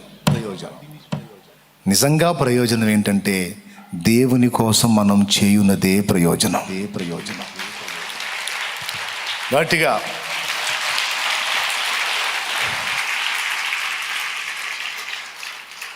ఈ సత్యాన్ని ఎరిగి, ఒకప్పుడు ఈ పని చేస్తే దానికి ఇంత ప్రతిఫలం ఉందన్నది తెలియక మన టైం అంతా వేరే వాటి మీద పెట్టాం. ఇప్పుడు ఈ పని చేస్తే మనకి ఈ ప్రయోజనం ఉంది, ఇది శాశ్వత ప్రయోజనం అని అర్థమైనప్పుడు ఇంకెట్లా వ్యర్థంగా గడుపుతామండి? అందుకే రాత్రి పగలు తేడా లేకుండా నాకున్న పరిధిలో తిప్పలు పడాలని నేను డిసైడ్ అయ్యా. కొంతమేర తిప్పలు పడుతున్నా. మీ మనసుల్లో కూడా ఆ ఆలోచన రావాలి. దేవుని కోసం పని చేయాలి. ఇప్పుడు ఇంకొక విషయం చెప్తా. ఏం పని చేయాలి? శరీరంలో ఉన్న అవయవాలన్నీ ఒకే పని చేస్తాయా? చెయ్యవు. కన్ను చూస్తుంది, చెవి వింటది, నాలుక రుచి వస్తుంది, నోరు మాట్లాడుతుంది, చేతులు సేవ చేస్తాయి, కాళ్ళు నడిచి మనల్ని ఒక స్థానం నుంచి ఇంకో స్థానానికి తీసుకెళ్తాయి. శరీరంలో ఉన్న అవయవాలన్నీ ఒకే పని చేస్తే, పరిచారకులు కూడా జాగ్రత్తగా వినండి, ఈ పాయింట్ని మిస్ అవ్వద్దు. శరీరంలో ఉన్న అవయవాలన్నీ ఒకే పని చేస్తే అసలు వ్యవస్థ నడిచిద్దే? పెద్దగా చెప్పాలి. దేని పని అది చేయాలి. ఒకదాంతో ఇంకొకటి పోల్చుకోకూడదు. మల్లెతీగ మందారాన్ని చూసి బాధపడిందట. దేన్ని చూసి? మందారాన్ని చూసి బాధపడిందట. ఎందుకు తెలుసా? మల్లెతీగ కింద ఉంటుంది. మనం పందిరేస్తే పైకి వచ్చేదిలే, కానీ పందిరేయకుండా పొలంలో ఉన్నదైతే ఎక్కడ ఉంటుంది మల్లెతీగ? మీకు ఆడవాళ్ళు మీకు తెలియదే? మరి చెప్పరే? పందిరేయకపోతే ఎక్కడ ప్రాకిద్ది? భూమి మీదే కదా. మందార చెట్టు, అది చెట్టు పైకి ఉంటుంది, ఇది నేలను అతుక్కొని ఉంటుంది. ఈ మల్లెతీగ మందారపు చెట్టును చూసి బాధపడిందట. అది పైకి కనపడతా ఉంటుంది, దాని పుష్పాలు కూడా చక్కని అందమైన రంగుతో ఎవరు చూసినా ఆకర్షిస్తూ ఉంటాయి. ఎట్లయినా దాని లైఫే వేరు, దాని జన్మ వేరు అని మల్లెతీగ మందారాన్ని చూసి అనుకుంటుంది. మందారం గొప్పదే, అలాగని మల్లె గొప్పది కదా. ఇదే టైంలో రాణిగారు వచ్చారు. రాణిగారు వచ్చి నేరుగా మందారం చెట్టు దగ్గరికి వెళ్ళి ఆ మందార పుష్పం తీసుకొని, అబ్బా ఎంత అందంగా ఉంది అని దాన్ని తీసుకొని సంతోషపడి వస్తూ ఉంటే నిట్టూర్పులు విడుస్తూ ఉంది మల్లెతీగ. సన్నజాజులు చక్కగా పూసున్నాయి. అయినా మహారాణి గారు నన్ను పట్టించుకుంటారా? మందారం అంటే అందంగా ఉంటుంది, ఆకర్షణీయంగా ఉంటుంది, సైజులో పుష్పం పెద్దదిగా ఉంటుంది, నేనెంత, నా పుష్పాలు ఎంత అని ఆ మందారంతో మల్లె పోల్చుకొని దీనంగా ఉంటే రాణిగారు వస్తా మల్లెతీగ చూసి దాని మీద ఉన్న ఆ చిన్న చిన్న సన్నజాజుల్ని చూసి వంగి ఒక చిన్నదాన్ని అలా తెంచి అలా చూస్తే మందారాన్ని చూసింది, అసలు ఏ స్మెల్ లేదు. సన్నజాజిని తీసి చూసింది, అద్భుతమైన సువాసన. సన్నజాజిలో సువాసన వస్తే మీకెందుకు చప్పట్లు కొట్టాలనిపించింది? నేను అందుకే చెప్పేది, దేవునికి మహిమ. ఎక్కడ కొట్టాలి, ఎక్కడ కొట్టాలి, ఆవేశం వచ్చింది, పర్వాలేదులే, కొడితే కొట్టాలి, పాయింట్ ఉందిలే. ఇప్పుడు అది సైజులో పెద్దగా ఉండొచ్చు, లేదా అందంగా ఉండొచ్చు, ఆకర్షణీయంగా ఉండొచ్చు కాక, దానికి ఇచ్చే విలువ దానికి ఇచ్చాడు దేవుడు. ఇది సైజులో చిన్నగా ఉన్నా, నేలన ప్రాగుతున్నా, దీనికి ఆకర్షణీయమైన సువాసన పెట్టాడు. సన్నజాజుల వాసన చూసారా? సాయంత్రం వేళల్లో, మంచు కురిసే వేళల్లో అసలు స్మెల్ వస్తుంది, అద్భుతంగా ఉంటుంది. ఈ సన్నజాజులు మల్లెలు నీకెట్ట తెలుసురా అంటారేమో. మాకు 4 అక్కలని చెప్పాగా, 4 అక్కలు. ఆ 4 అక్కలు సాయంత్రానికి ఆ పూలు కోసుకొని అల్లుకొని తలలో పెట్టుకుంటూ ఉంటారు కదా, వాళ్ళు మాట్లాడుకుంటున్నప్పుడు వినేవాడిని చిన్నప్పుడు. అది విషయం. ఇప్పుడు గుర్తున్నది దేవుడి దయ వల్ల. దేని పరిమళం దానిదే, దేని విలువ దానిదే, దేని పని దానిదే.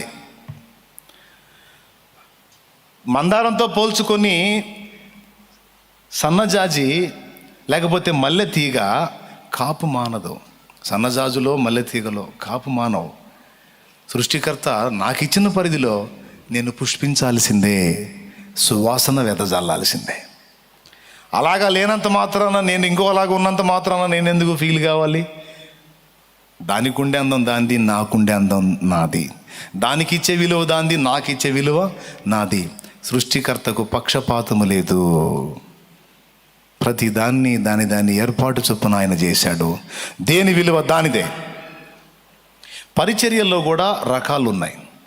అందరం కలిసి వాక్యం చెప్పే పరిచర్య చేస్తే, వాక్యం చెప్పడానికి సమస్తము సిద్ధపరిచేవారెవరు?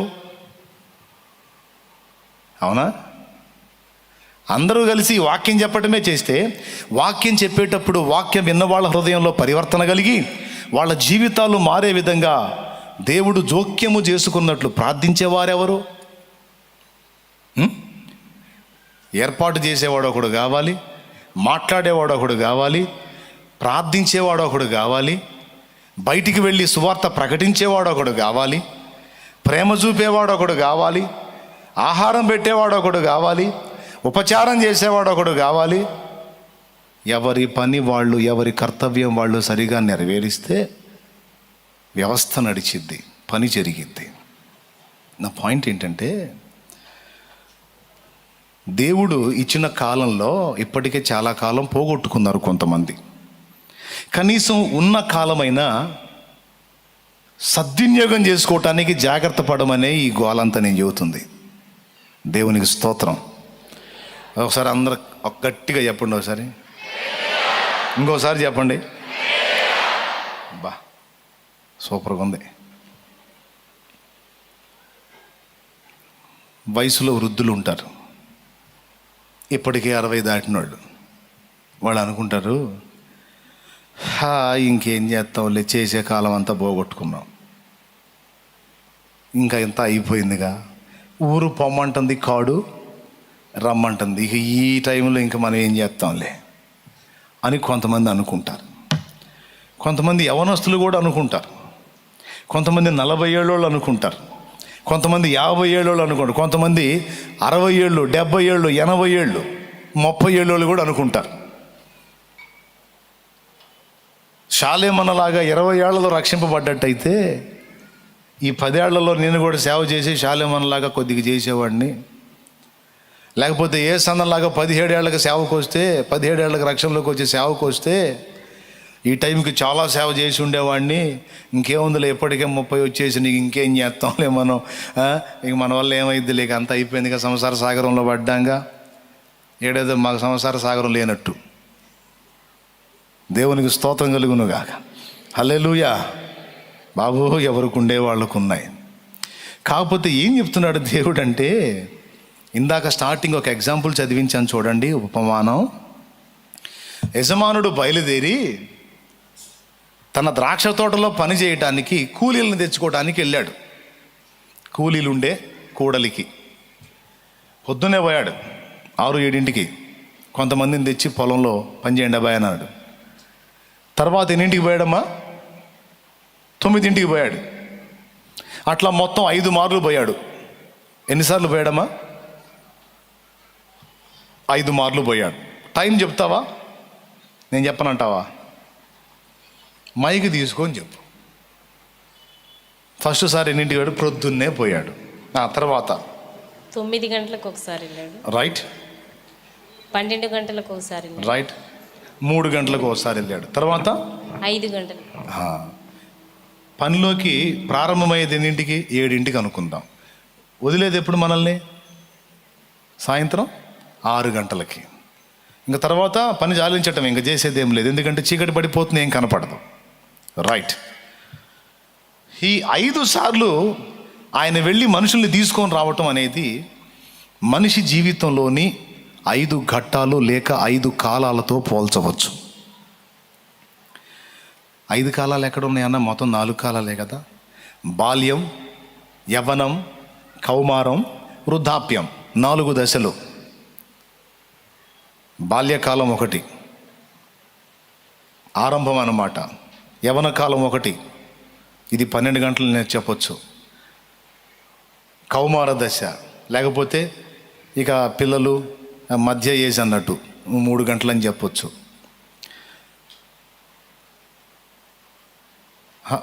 సారీ, ఫస్ట్ది పొద్దునంటే 7, అది బాల్యం అనుకుందాం. యవన దశ అంటే 9 గంటలు. రైట్.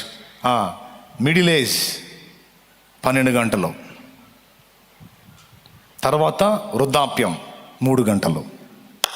సరిపోయింది కదా? అందరు లైన్లో ఉన్నారా?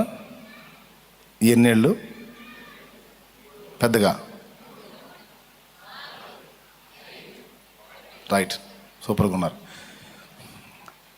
ఇప్పుడు ఈ 4 కాలాలకి సరిపడ్డ 4 ఘట్టాలు అన్నమాట. ఒకసారి పోయాడు, అందినోళ్ళని తెచ్చి పనిలో వాడుకున్నాడు. తర్వాత 9 పోయాడు, కొంతమంది ఉన్నారు, వాళ్ళని తెచ్చాడు. 12 పోయాడు, కొంతమంది ఉన్నారు, వాళ్ళని తెచ్చాడు. 3 పోయాడు, కొంతమంది ఉన్నారు, వాళ్ళని తెచ్చాడు. ఈ 4 కాలాలు 4 దశలకి 4 ఏజ్లకి సరిపోయింది. మరి 5 గంటల సంగతి ఏంది అంటే, ఎంత స్పష్టమైన ఆన్సర్ ఇస్తున్నాడంటే, 5 గంటలు అంటే ఇంకా ఎంతో టైము లేదు. 6 గంటలకి 7 గంటలకు వచ్చి పనిలో వంగిన వాడికి ఎన్ని గంటలు ఉంది? చాలా గంటలు ఉంది చేయటానికి. 9 గంటలకు వచ్చిన వాడికి మరికొన్ని గంటలు ఉంది చేయటానికి. 12కు వచ్చిన వాడికి మరికొన్ని గంటలు ఉంది చేయటానికి. 3కు వచ్చిన వాడికి మరో 3 గంటలు ఉంది చేయటానికి. 5కు వచ్చిన వాడికి ఓన్లీ 1 అవరే ఉంది. అంటే వరుసగా ఏం చెప్తున్నాడంటే, ఇక నీ వృద్ధాప్యము అయిపోయి ఇక మరణానికి అతి సమీపంలోనికి వెళ్ళే వయసులోకి నువ్వు వచ్చినా కూడా నా సేవ చేసే అవకాశం నీకు ఇస్తాను అని దేవుడు మాట్లాడుతున్నాడు. అది అర్థమైందా? ఇంకో గంటతో టైం ముగిసిపోతుంది అన్న వాడికి అవకాశం ఇచ్చినట్టే, ఇప్పటికే 70 ఏళ్ళు దాటిపోయినా 80 వచ్చినా సరే, ఇక ఉండేటువంటి ఆ 1 సంవత్సరం 2 సంవత్సరాలైనా సరే, నా పని చేయడానికి నీకు నేను అవకాశం ఇస్తా, నిన్ను వాడుకుంటా, నువ్వు నా మాట విని నా తోటలోకి వస్తే అని దేవుడు అడుగుతున్నాడు. ఎంతమందికి అర్థమైందో ఏమో నాకైతే తెలియదు. ఎలా వాడుకుంటావా? కూర్చుంటే లేవలేను, లేస్తే కూర్చోలేను, ఎవరికి వెళ్ళి 4 మాటలు చెప్పలేను, బయటికి వెళ్ళలేను, కూర్చోలేను, నిలబడలేను, సువార్త చెప్పలేను, ఏం చేయలేను. ఎట్లా పనికి వస్తుంది? నన్ను ఎట్లా వాడతావు నువ్వు అని నువ్వు అడిగితే దేవుడు నీకు అవకాశం ఇస్తాడు. సమూయేలు గ్రంథంలో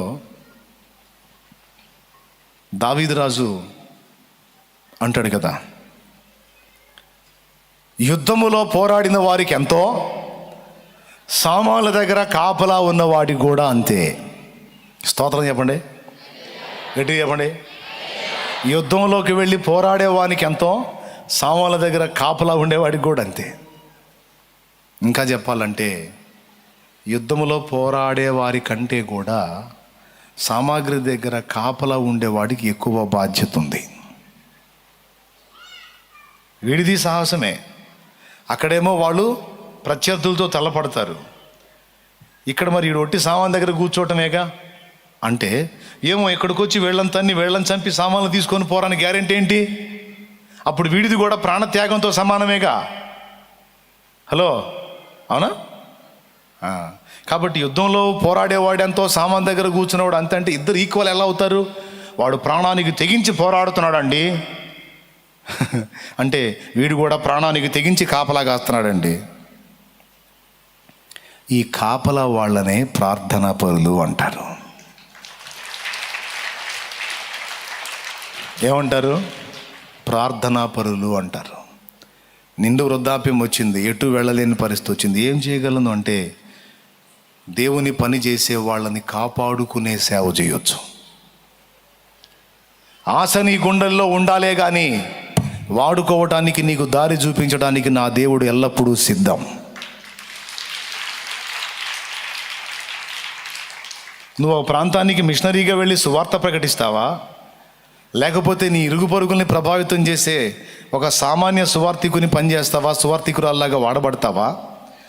దేవుని సన్నిధిలో ఆల్రెడీ పరిచర్య చేస్తున్న దైవజనులతో కలిసి, ఇప్పుడు సౌండ్ సిస్టమ్ పెట్టే వ్యక్తి సౌండ్ సిస్టమ్ సరిగ్గా చేయకపోతే నేను మీకు వాక్యం అందించలేను అంటే ఆ ప్లేసులో అతనిది ఒక కీలకమైన పాత్ర.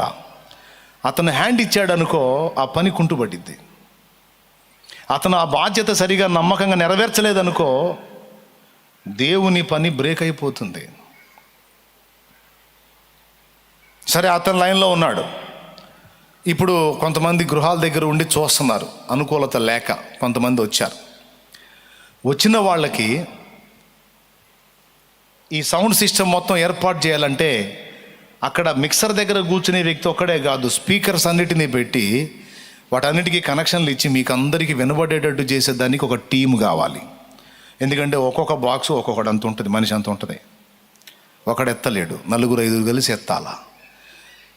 మిక్సర్లో బ్యాలెన్స్ చేసేవాడు ఒకడైతే, ఈ స్పీకర్స్ అన్నిటినీ పెట్టి వీటి కనెక్షన్ ఇచ్చి అందరికీ సౌండ్ అందుతుందా లేదా అని జాగ్రత్త తీసుకునేవాడు మరొకడైతే, పాట పాడి ఆరాధిస్తున్నప్పుడు పరవశించి ప్రజలు స్పందించి మైమరచి ప్రభువుని సన్నుతించేటట్లుగా పాడేవాడు పాడుతుంటే వాయిద్యకారుడు అనేవాడు వాయించకపోతే పాడేవాడు ఎంత పాడినది డ్రైగా ఉంటుంది.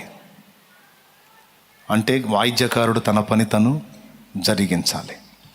ఈ పరిచర్య జరగటానికి, వ్యవస్థ నడవడానికి ఎంతమంది ప్రత్యక్షంగా పరోక్షంగా వర్క్ చేస్తున్నారో మీకు తెలుసా? అంతమంది చేస్తే ఈ సంఘం రన్ అవుతుంది. దూరంలో కూర్చున్నారు, చాలా దూరాల్లో కూర్చున్నారు. మరొక బ్యాచ్ వచ్చి ఎల్ఈడీస్ రెడీ చేసి ఇక్కడ కూర్చున్న నా ముఖం అక్కడ మీకు కనపడేటట్టు చేశారు. దానికి కొంతమంది నియమితులయ్యారు. రెగ్యులర్గా వారు తమ బాధ్యత నెరవేరిస్తేనే నేను మీకు కనపడతాను, నేను చెప్పే 4 ముక్కలు దృష్టి పెట్టి వినగలుగుతారు. లేకపోతే క్యాసెట్లో విన్నట్టు ఉంటుంది, దృష్టి కలగదు, దృష్టి ఏకాగ్రత కుదరదు. అలాగే ఎక్కడో లైవ్లో వేరే దేశాల్లో ఉండి, రాష్ట్రాల్లో ఉండి, ఆయా ప్రాంతాల్లో ఉండి దేవుని మాటలు వినగోరినటువంటి వాళ్ళు, మందిరాలకు వెళ్ళే అవకాశం లేక, అనుకూలత లేక దేవుని వాక్యం వినాలని ఆశపడ్డ వాళ్ళకి ఈ వాక్యం అందుబాటులోకి వెళ్ళేటట్టు కెమెరా రెడీ చేసుకొని, ఇవన్నీ సిద్ధపరచుకొని, ఎక్కడో ఉండే ప్రజలకు కూడా ఈ వాక్యం అందుబాటులోకి వెళ్ళేటట్టు రెడీ చేసే, పరిచర్య చేసే ఆ వీడియో బ్యాచ్ ఒక బ్యాచ్. ఈ రకంగా దాదాపు 38 రకాల పరిచర్యలు ఉన్నాయి ఒక ఆదివారం జరిగే పరిచర్యలో. లెక్కేసావు రోజు 38 రకాలు. ఈ 38 రకాల పరిచర్యలు నెరవేర్చడానికి దాదాపు 1500 మంది ప్రజలు కష్టపడతారు. ఇప్పుడంటే కరోనా హడావుడి, అందరూ గ్యాదర్ అయితే ఉంటుంది ఇక మన వ్యవహారం. ఏదో ఇప్పుడిప్పుడే చిన్నగా గ్యాదర్ అవుతున్నారు. టోటల్ మొత్తం అందరూ వచ్చి కూర్చుంటే ఆపలేం మనం, ఇంతమంది కష్టం చేయాల్సిందే. దూర ప్రాంతాల నుంచి వచ్చిన వాళ్ళకి ఆహారం రెడీ చేసేవాళ్ళు ఒక బ్యాచ్ అయితే వాళ్ళకి వడ్డించేవాళ్ళు ఒక బ్యాచ్.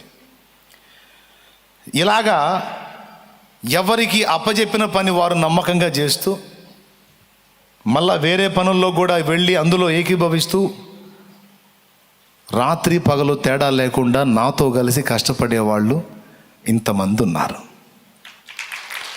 వీళ్ళందరూ కలిసి శ్రమ పడితే ఈ పరిచర్య అనేది జరుగుతుంది. ఇందులో ఈ బిడ్డలో ఏ ఒక్కరూ తమ బాధ్యత విస్మరించిన పని కుంటుపడిద్దా లేదా? ఏం అవసరంలా, ఈ మైక్ ఒకటి బ్రేక్ అయితే చాలు, ఇక మీ మొహం నేను చూడటం, నా మొహం మీరు చూడటం. ఏం వినపడిద్ది అంటే ఇది కీలకమేగా, ఇది ముఖ్యమైందేగా, అది ముఖ్యమైందేగా, ఇది ముఖ్యమైందేగా, ఏది తక్కువైంది అంటే అందరూ కలిసి తమ తమ పనులు దేవుని కొరకు చేస్తే, అంకిత భావంతో చేస్తే, సమర్పణతో చేస్తే ఇంత సక్సెస్ఫుల్గా ఒక వ్యవస్థ నడిచినట్టు దేవుని సంఘంలో మనందరం కలిసి మన స్థాయిలను గుర్తిరిగి పని చేస్తేనే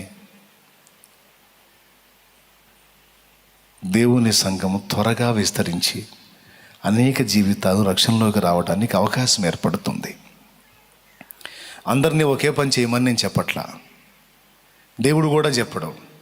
అందరినీ ఒకే పనికి దేవుడు ఏర్పరచడం. ఉల్లి చెట్టు ఉల్లి పని, మల్లె చెట్టు మల్లి పని అన్నట్టు ఎవరి పని వారు చేయాలి. ఒకరొకరితో పోల్చుకోకూడదు, ఒకరు ఇంకొకరి మీద అతిశయపడకూడదు. సో ఇలాంటి రకరకాల సేవల్లో ఒక అద్భుతమైన కీలకమైన సేవ కాపలా ఉండే సేవ. దాన్నే ప్రార్థనా పరులు జరిగించే సేవ. దీని గురించి యెషయా గ్రంథంలో అన్నాడు, యెరూషలేమా నీ ప్రాకారముల మీద నేను కావలి వారిని ఉంచి ఉన్నాను, రియైనా పగలైనా వారు మౌనముగా ఉండరు అనే మాట అన్నాడు. యెషయా గ్రంథం 62:6. ఇది కాపలా ఉండే సేవ. ఇంకా చెప్పాలంటే శత్రువు బాగా దాడి చేసే సేవ కూడా ఇది. బోధకులను వాడు లెక్క చేయడు,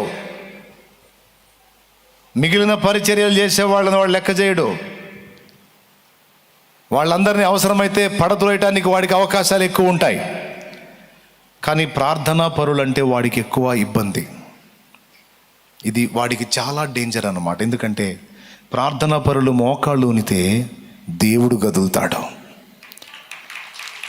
దేవుడు గదిలాడంటే ఇక ఏ సాతాను కుయుక్తి, ఏ దయ్యపు కుయుక్తి నెరవేరదు. కాబట్టి ప్రకటించే నేను భద్రంగా ఉండాలన్నా, పరిచర్య చేసే మీరు భద్రంగా ఉండాలన్నా, మనందరి పక్షంగా దేవుని ఎదుట మోకాళ్ళుని చేతులెత్తేటువంటి యోధులు కావాలి. అదొక సేవ.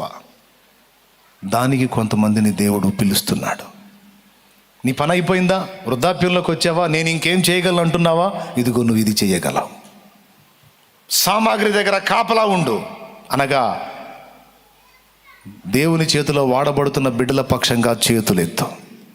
నువ్వు మోకాళ్ళునే ఓపిక లేకపోతే కుర్చీలో కూర్చో. కుర్చీలో కూర్చునే ఓపిక లేకపోతే, నడుములు పని చేయకపోతే పండుకోనైనా సరే మూలుగో. దేవా నీ బిడ్డలో, దేవా నీ పిల్లలో, అయ్యా కాపాడు, అయ్యా వారిని వాడుకో, అయ్యా వారిని మండించు, వారి సాక్ష్యాలను భద్రపరచు, సాతాను వారిని ముట్టకుండా వారిని తప్పించు. సేవ ఒక సేవగా అది చేయవచ్చు. ఇలాగా సాటి ఆత్మలకు సువార్త ప్రకటించే సేవ ఒక గురిగా పెట్టుకోవాలి. నేను చెప్తున్నా ఇంత క్లియర్గా, ఎంతమంది మైండ్లోకి ఎక్కిద్దో నాకైతే తెలియదు. కానీ ఇది నిజంగా మనసులోకి తీసుకోగలిగితే మీరు ఎవ్వరూ వట్టి పాత్రలుగా ఉండరు. ఖచ్చితంగా ఎంతో కొంత దేవుని ఎదుట సంపాదించగలుగుతారు. నిజంగా అందరిలాగా బాధ్యతాయుతంగా వ్యవహరించగలిగితే, ఈ కార్యాలన్నీ నెరవేర్చగలిగితే లోకము రక్షణలోనికి రావడానికి ఎక్కువ టైం పట్టదు. సంఘము సిద్ధపాటులోకి రావడానికి టైం పట్టదు. యేసయ్య రాకడ కూడా ఎక్కువ టైం తీసుకోదు. కాబట్టి ఒక్కసారి మిమ్మల్ని మీరు పరిశీలించుకొని, ఈ లైవ్లో ఉన్నవాళ్ళు, జూమ్ యాప్ ద్వారా అందుబాటులో ఉన్నవాళ్ళు, ఇక్కడ కూర్చున్నాళ్ళు, దేవుణ్ణి మీ అవసరాల కోసం అడుగుతున్నారు, తప్పులేదు.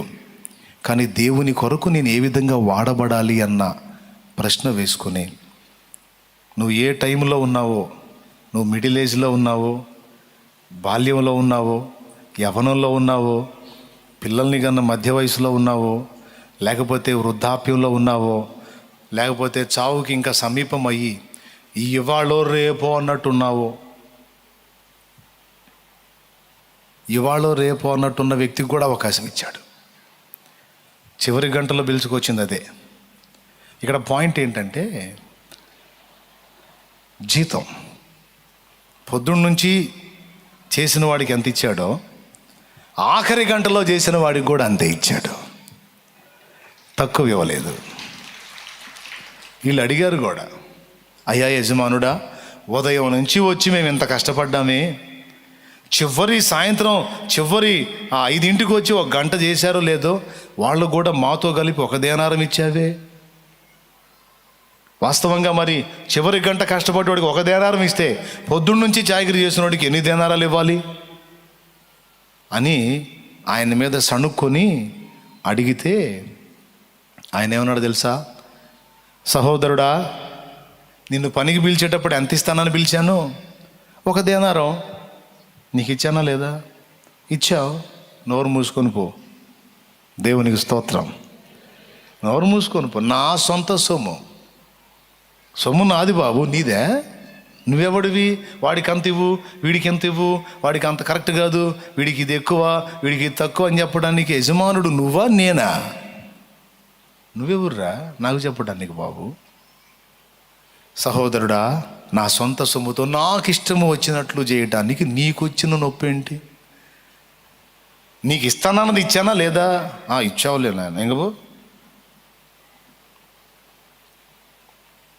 అని కడపట వచ్చిన వారికి, ఆ చివరలో చేసిన వాడికి కూడా ఈక్వల్గా కొలిచి ఇచ్చాడు. తర్వాత అడుగుతాడు, నా సొంత సొమ్ముతో మంచిగా చేయటం, నాకు ఇష్టం వచ్చినట్టు చేయటానికి నీకు కడుపు మంటగా ఉందా? నేను మంచివాడినందుకు నీకు బాధగా ఉందా అని వానికి కౌన్సిలింగ్ ఇస్తాడు. కాబట్టి ఇందు మూలంగా మీకు అందరికీ కూడా చెప్తున్నాను, దేవుని ప్రేమను బట్టి ఏంటంటే, కరోనా ఒక పెను తుఫాన్ లాగా వచ్చిపోయింది. ఒకసారి అందరూ 2 చేతులు పైకెత్తి స్తోత్రం చెప్పండి. పెను తుఫాన్ లాగా అలాగ వచ్చిపోయింది. మనందరం బ్రతికున్న మనకి శేష జీవితంగా దేవుడు ఇచ్చాడు. కుర్రాళ్ళు లేదు, ముసలాళ్ళు లేదు, వృద్ధులు లేదు, ఏమీ లేదు, స్త్రీలు లేదు, పురుషులు లేదు, పిల్లలు లేదు, పెద్దలు. కొంతమంది ఉన్నారు, కొంతమంది వెళ్ళిపోయారు. వెళ్ళిపోయిన వాళ్ళకి అవకాశం లేదు. ఉన్నోడు ఆలోచించుకోవాలి, ఇకనన్నా నా టైముని దుర్వినియోగం చేసుకోకుండా సద్వినియోగం చేసుకోవాలి. ఒక డే సూర్యోదయం స్టార్ట్ అయింది, సూర్యాస్తమయం జరిగింది అంటే ఈ మధ్యలో ఎంతో కొంత నేను దేవుని పని చేసి ఉండాలి. కనీసం ప్రార్థనా సేవ అన్నా చేసి ఉండాలి. కనీసం ఒకరికన్నా దేవుని పరిచయం చేసి ఉండాలి. కనీసం ఒకరికన్నా దేవుని ప్రేమను పంచి వాళ్ళు ఆలోచించేటట్టు చేసి ఉండాలి. కనీసం కష్టపడి సంవత్సరానికి 1 ఆత్మనన్నా నేను సంపాదించాలి, నరకం నుంచి కాపాడాలి అనే ఈ విషయాలను దృష్టిలో పెట్టుకొని మీరు కాస్త దేవుని పనిలోకి వస్తారని ఈ మాటలు చెప్పాను. అలాగే ఆల్రెడీ ఇప్పటికే పరిచర్య చేసినటువంటి పరిచారకులు తమ బాధ్యతలను, కర్తవ్యాలను విస్మరిస్తే షాలేము రాజు అన్న కాదు నష్టం. ఎంతమంది ఎన్ని స్థానాల్లో ఉండి వాడబడుతున్నారో వారందరికీ చెప్తున్నా, దేవుడు మళ్ళా పరిచర్య ప్రారంభించాడు గనుక, పని మళ్ళా పునః స్టార్ట్ అయింది కనుక, మీరు గమనించారో లేదు, అంతకుముందు ఒకసారి కరోనా వచ్చి తగ్గిపోయిన తర్వాత డబల్ అయింది ఫోర్సు.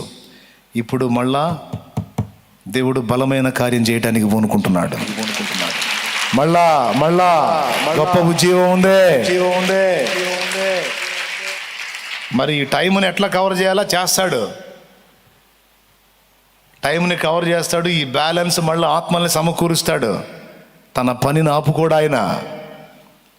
కాబట్టి మళ్ళా దేవుడు పూనుకుంటున్నాడు తన బలమైన కార్యాలు జరిగించడానికి. కనుక ప్రార్థనా పరులు సడలిన మీ మోకాళ్ళను తిరిగి బలపరచండి, వడలిన మీ చేతుల్ని కదిలించండి.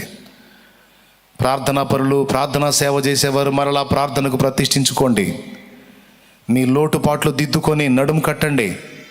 దేవుడిచ్చే ఆయుష్కాలం ఎంతో నీకు తెలియదు కనుక దేవుని పిలుపు అందుకోక మునిపే కనీసం చివరి గంటలో కష్టపడ్డ వారిలాగైనా సరే దేవుని కోసం, ఆయన చిత్తం నెరవేర్చడం కోసం కష్టపడు. పరిచారకులైన వాళ్ళు మీ స్థానాలని జాగ్రత్త చేసుకోండి. మీలో ఎవరు తమ పనిని నమ్మకత్వంగా చేయకుండా కోల్పోయినా మీరు టోటల్గా దేవుని పనిని నష్టపుచ్చిన వాళ్ళు అవుతారు. వింటున్నారా? ఎవరిని నష్టపుచ్చిన వాళ్ళు అవుతారు? సంఘాన్ని, దేవుని పనిని, దేవునిని నష్టపుచ్చిన వాళ్ళు అవుతారు. కనుక మీరు ఏమీ పొందలేరు దేవుని యొద్ద నుండి. అలా కాకుండా మీ పరిచర్యలను నమ్మకంగా నెరవేర్చడానికి ఎవరికి వాళ్ళు జాగ్రత్త పడండి. ఎందుకంటే దేవుడు మరలా ఉజ్జీవాన్ని రగిలించబోతున్నాడు. దేవుడు మళ్ళా ఒక బలమైన కదలికను తీసుకొని రాబోతున్నాడు. దేవుడు మళ్ళా విస్తారమైన ఆత్మని రక్షించబోతా ఉన్నాడు. దేవుడు బలమైన ఉజ్జీవాన్ని భూమి మీదకి పంపబోతా ఉన్నాడు. జాగ్రత్త పడి మీరందరూ దేవుని పనిముట్లుగా రూపాంతరం చెందాలి. నిత్యత్వంలో దేవుడిచ్చేటువంటి స్వాస్థ్యాన్ని స్వతంత్రించుకున్నట్లు సిద్ధపడాలని కోరుకుంటూ, ఈ మైండ్ మీరు కలిగి ఉంటే ఇక భూమి మీద నీకు కావలసిన విషయాలన్నిటి గురించి దేవుడు చూసుకుంటాడు. నువ్వు దేవుని కార్యాల విషయంలో చింత కలిగి ఉంటే భూమి మీద నీకు కావాల్సిన అవసరాల విషయంలో దేవుడు చింత కలిగి ఉంటాడు. రాత్రి చెప్పాను, రోమాపత్రిక 8వ అధ్యాయము, రోమాపత్రిక 8వ అధ్యాయము 30వ వచనం. ఇట్లుండగా ఏమందుము? దేవుడు మన పక్షంగా నుండగా మనకు విరోధి ఎవడు? తన సొంత కుమారుని అనుగ్రహించుటకు వెనుక తీయక మనందరి కొరకు ఆయనను అప్పగించిన వాడు ఆయనతో పాటు సమస్తమును మనకెందుకు అనుగ్రహింపడు?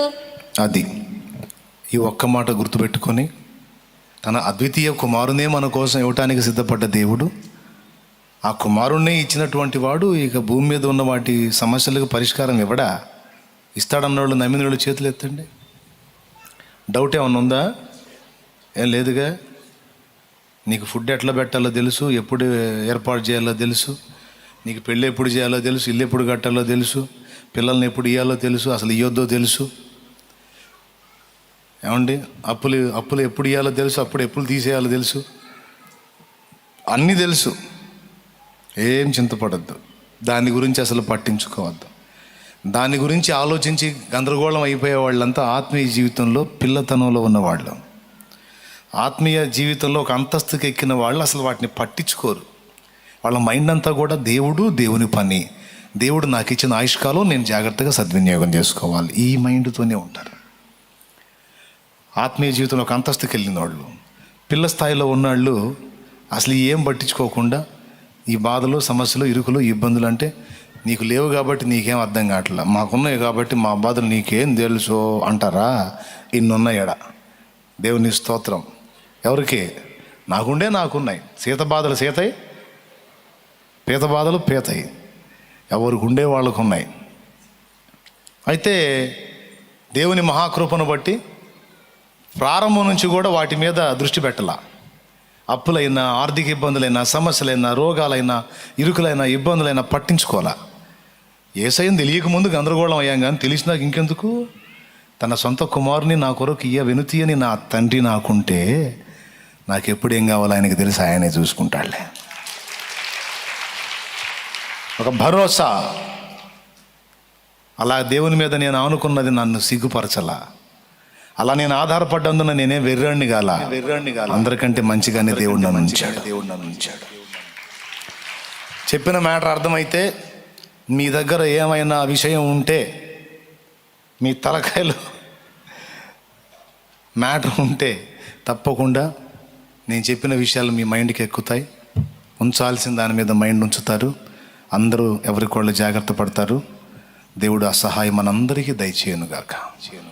రండి అందరం పైకి లేచి నిలబడి ప్రార్థన చేసుకుందాం.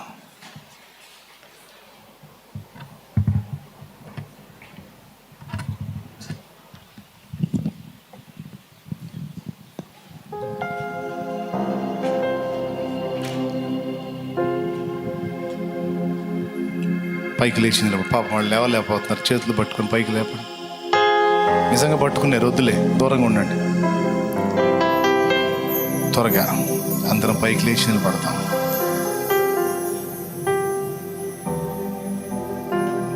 ఇప్పటికే చాలా కాలం వేస్ట్ అయిపోయింది. వేరే వాటి కోసం వెంపర్లాడి పరిగెత్తి పొందిందేం లేదు. ఆవేదన, దుఃఖం, దరిద్రత తప్ప పొందిందేం లేదు. ఎండమావుల్ని నీటి ఓటలు అనుకుని దాహం తీర్చుకోవడానికి పరిగెత్తాం. మిగిలిందేం లేదు, శూన్యం. అందుకే వాటి మీద నుంచి దృష్టి మళ్ళించాలి. దేవుని ముందు మోకాళ్ళుని చెప్పాలి, దేవా ఎంత కాలం ఉంటానో నాకు తెలియదు, ఎన్ని రోజులు బ్రతుకుతానో నాకు తెలియదు,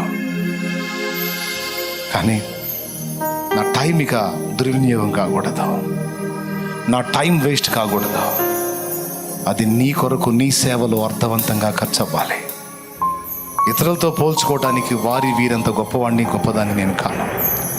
నాకున్న పరిధిలో, నాకున్న శక్తిలో, నాకున్న జ్ఞానంలో, నాకున్న అవకాశంలో నేను నీ కొరకు బ్రతకాలనుకుంటున్నాను, ఆశపడుతున్నాను. నా ఎందుకు కనికరపడు. నన్ను కూడా నీ తోటలో పనివానిగా, నీ చేనిలో పనివానిగా ఎంతో కొంత నన్ను వాడుకోయా. నా బ్రతుకుని సార్థకం చేయి. కొంతమంది మా కళ్ళ ముందు ఆవిరిలాగా మాయమైపోయారు. యవనస్తులు చిన్న చిన్న ప్రాయాల్లో వారు తనువు చాలించారు. సమాధుల్లో వారి శరీరాలు కూడా కుళ్ళిపోయిన స్థితిలో మట్టిలో మట్టిగా కలిసిపోతున్న పరిస్థితిలో మాకు ఆ గతి పట్టకుండా ఇంకా జీవించి ఉండి నిన్ను మయంపరిచేదానికి అవకాశం ఇచ్చి నా బ్రతుకు అర్థవంతంగా ముగియాలి ప్రభు. నా బ్రతుకు అర్థం లేని బ్రతుకుగా ముగియకూడదు, నిష్ప్రయోజనమైన జీవితంగా ముగియకూడదు. నన్ను సృష్టించినందుకు నువ్వు తృప్తి చెందాలి, నన్ను నిర్మించినందుకు నువ్వు ఆనందపడాలి. ఆ విధంగా నా జీవితం ఉండేటట్లు నన్ను దీవించు. నీ కొరకు నా జీవితం ఖర్చుకున్నట్లు నన్ను అనుగ్రహించు తండ్రి. కనికరించు అని ఒక చిన్న ప్రార్థన చేయి. ఒక చిన్న ప్రార్థన చేయి.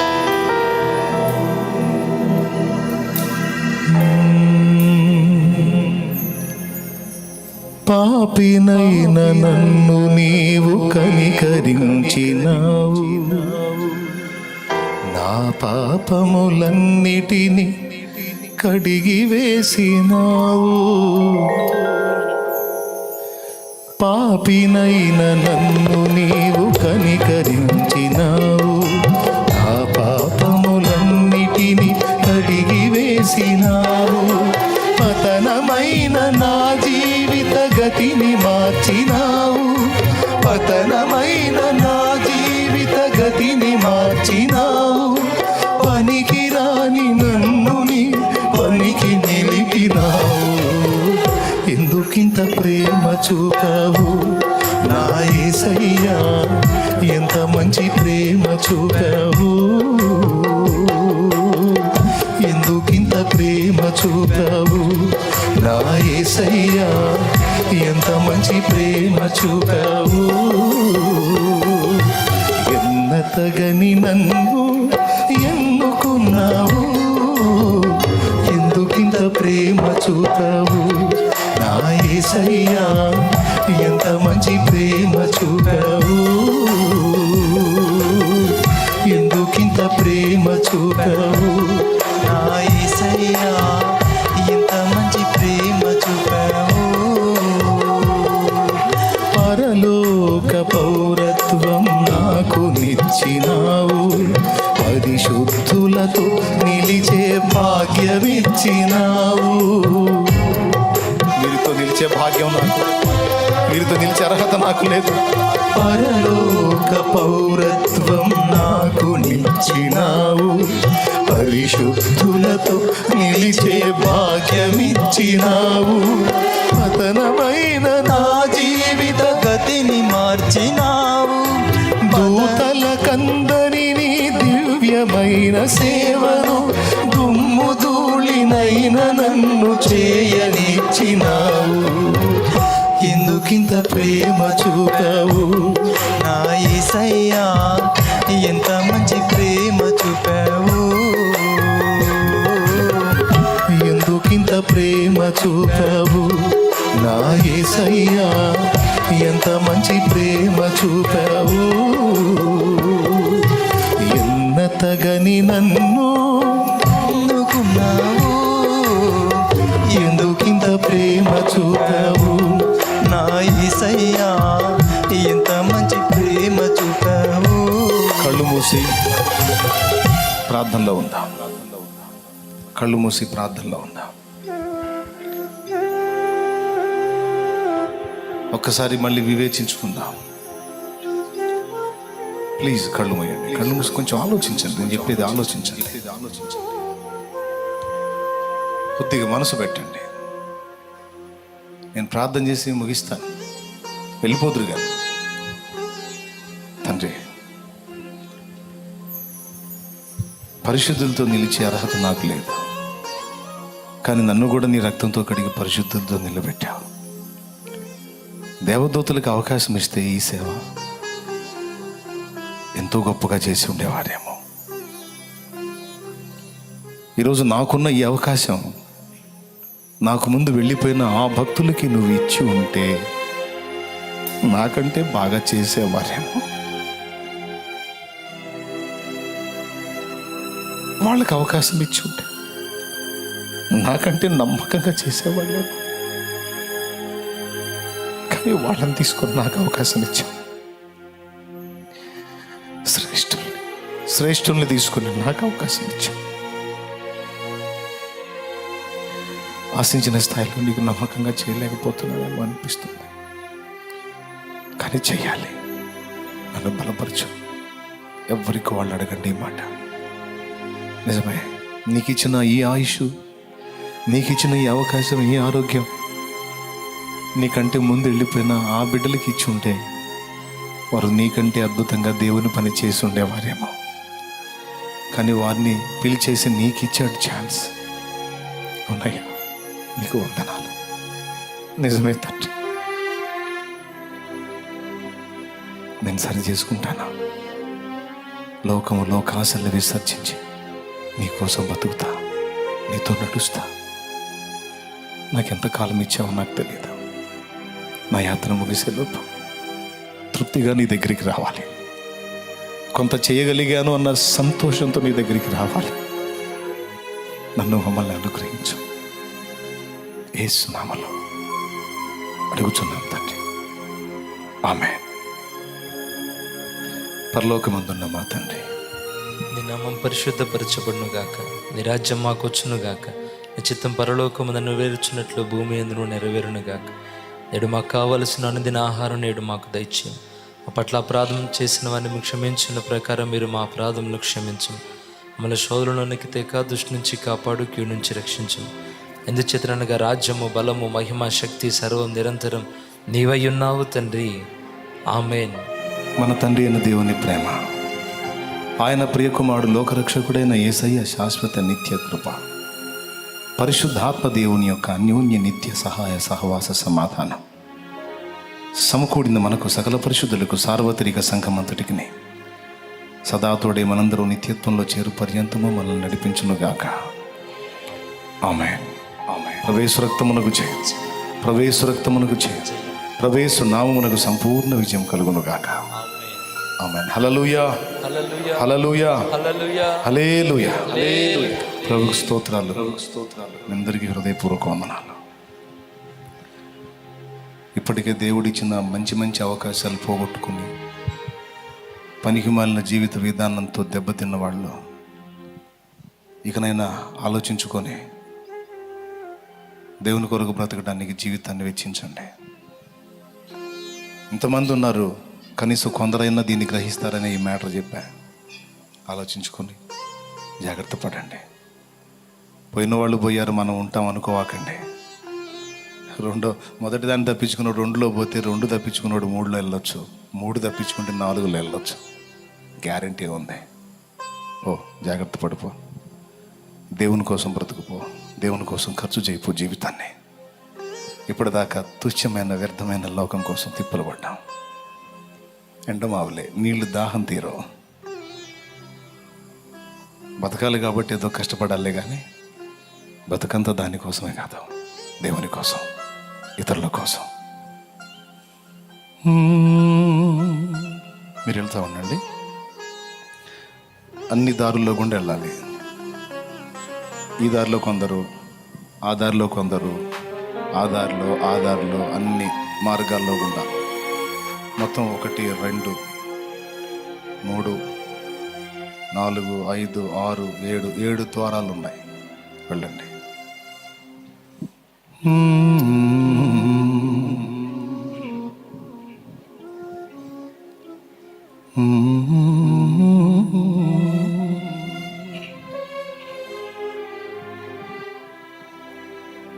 దేవుడు నీకు ఛాన్స్ ఇచ్చాడు. నీకు ఇచ్చిన అవకాశం మృతులైన వారికి ఇస్తే ఎంత బాగుండేదో, కానీ వాళ్ళని తీసుకొని నీకు ఇచ్చాడు కనుక ఆలోచించు. నేనైతే అదే అనుకుంటాను, నాకు ఇచ్చిన ఈ ఆయుష్ మిగిలిన దైవజనులకు ఇస్తే ఇంకా బాగా చేస్తుందరేమో అని. నిన్ను గురించి నువ్వు కూడా అలానే ఆలోచించుకో. చలో వెళ్తా. పరలోక పౌరత్వం నాకు నిచ్చినావు, పరిశుద్ధులతో నిలిచే భాగ్యమిచ్చినావు. పరలోక పౌరత్వం నాకు నిచ్చినావు, పరిశుద్ధులతో నిలిచే భాగ్యమిచ్చినావు. పతనమైన దూతల కందని దివ్యమైన సేవను దుమ్ము ధూళినైన నన్ను చేయనిచ్చినావు. ఎందుకింత ప్రేమ చూపావు నా యేసయ్యా, ఎంత మంచి ప్రేమ చూపావు. ఎందుకింత ప్రేమ చూపావు నా యేసయ్యా, ఎంత మంచి ప్రేమ చూపావు. ఎన్నతగని నన్ను ఎన్నుకున్నావు, ఎందుకింత ప్రేమ చూపావు నా యేసయ్యా, ఎంత మంచి ప్రేమ చూపావు.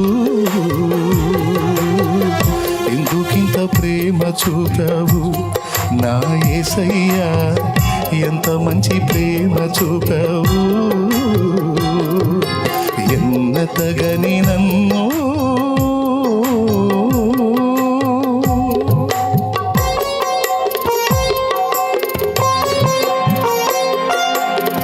ఆ నూనె కోసం ప్రార్థన చేద్దాం.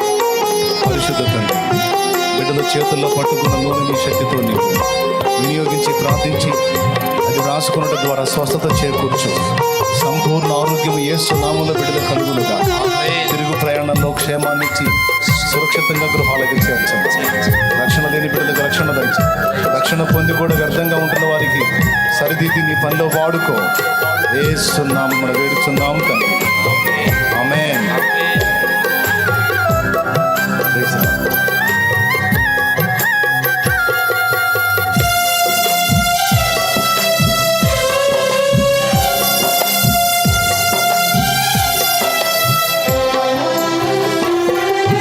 పాపినైన నన్ను నీవు కనికరించినావు, నా పాపములన్నిటిని కడిగి వేసినావు.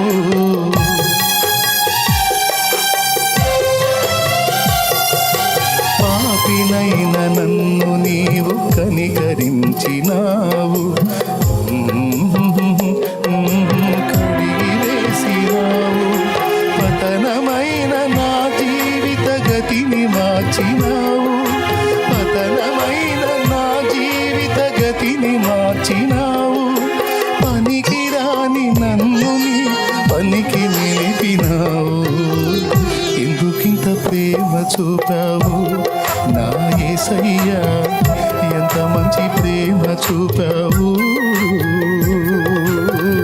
ఎందుకింత ప్రేమ చూపావు నా యేసయ్యా, ఎంత మంచి ప్రేమ చూపావు.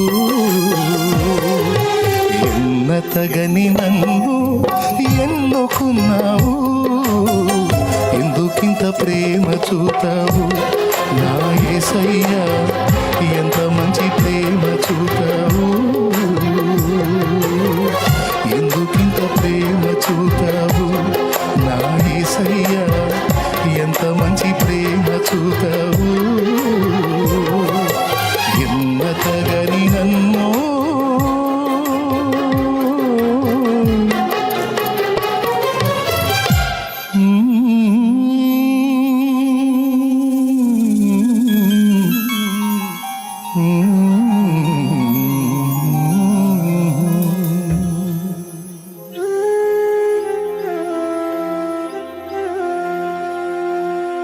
ప్రభు వల్ల అందనటువంటి వాళ్ళు ఆ ప్రక్కకి వెళ్ళండి, అక్కడికి వెళ్ళి బాక్సుల్లో కూర్చోండి. పెందలాడు బదండి, ఫుడ్లే అన్నం వండలేదు, ఇబ్బంది పడతారు, పెందలాడు బయలుదేరండి.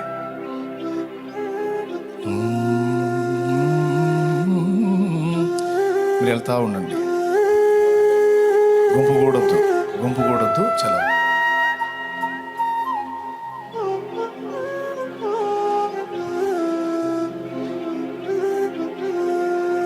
ప్రభు వాళ్ళు అందనటువంటి వాళ్ళు ఆ ప్రక్కకి వెళ్ళి బాక్సుల్లో కూర్చోండి,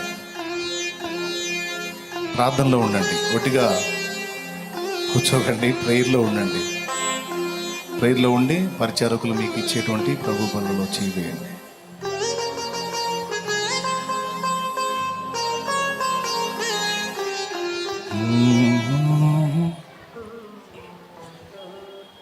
అన్యజనులలో నీ వార్తను నా బ్రతుకు ద్వారా ప్రకటింతును, అన్యజనులలో నీ వార్తను నా బ్రతుకు ద్వారా ప్రకటింతును, మాటలు కాక క్రియలతో నేను, మాటలు కాక క్రియలతో నేను నాలో నిన్ను కనపరతును, నాలో నిన్ను కనపరతును. నా ప్రాణం నీవయ్యా, నీ కొరకే నేనయ్యా, నా సర్వం నీవయ్యా, నా ప్రియుడా యేసయ్యా, నా ప్రాణాత్మ శరీరము యేసునికే అంకితం, నా ప్రాణాత్మ శరీరము యేసునికే అంకితం, అంకితం నీకంకితం, నేటి నుండి నా జీవితం, అంకితం నీకంకితం, నేటి నుండి నా జీవితం, నా ప్రాణాత్మ శరీరము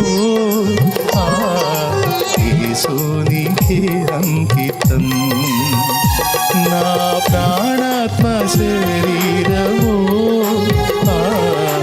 యేసునికే అంకితం, అంకితం నీకంకితం, నేటి నుండి నా జీవితం.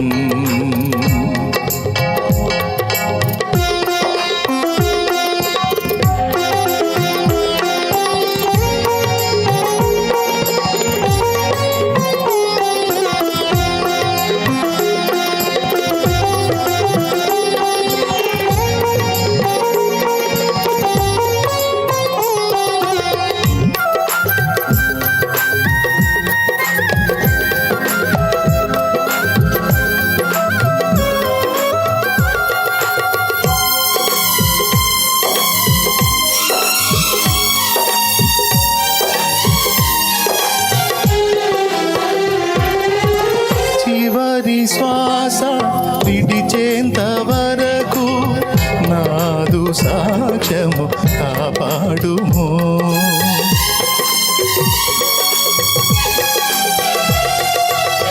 చివరి శ్వాస విడిచేంత వరకు నాదు సాక్ష్యము కాపాడుము, సాక్ష్యము చెదరి పోవుట కంటే, సాక్ష్యము చెదరి పోవుట కంటే ముందే మరణము కలిగించుము, ముందే మరణము కలిగించుము.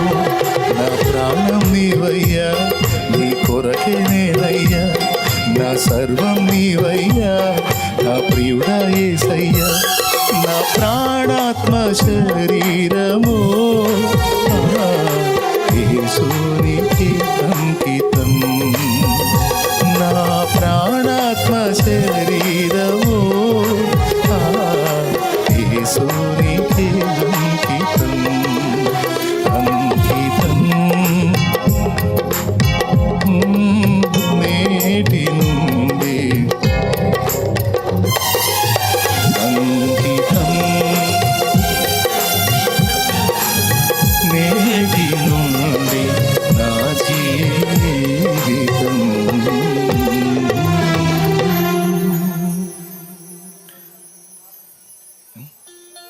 చేసా నూనె కోసం చేసా, ప్రేయర్ చేసా. రైట్, అందరి కొరకు ప్రార్థన చేశాను. జాగ్రత్త, తిరుగు ప్రయాణాలు జాగ్రత్తగా వెళ్ళండి, మాస్క్ జాగ్రత్తగా ఉంచుకోండి. చాలా సంతోషంగా ఉంది మిమ్మల్ని అందరినీ కలవటం. చెప్పిన విషయాలు దృష్టిలో పెట్టుకొని ఆత్మల రక్షణ కొరకు మీరు చేయగలిగినంత చేయటానికి ఎన్ని విధాలా మీకు అవకాశం ఉంటే అన్ని విధాల నాశన కోపానికి నరకానికి పయనమవుతున్న ఆత్మల్ని కాపాడటానికి అంకితం అవ్వండి. దేవుడు మీకు జయమిచ్చుగాక.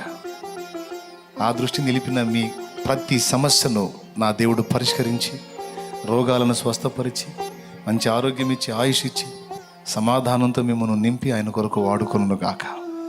ఆమేన్. అందరికీ వందనాలు. జూమ్ యాప్ ద్వారా అందుబాటులో ఉన్న సోదరి సోదరులందరికీ వందనాలు.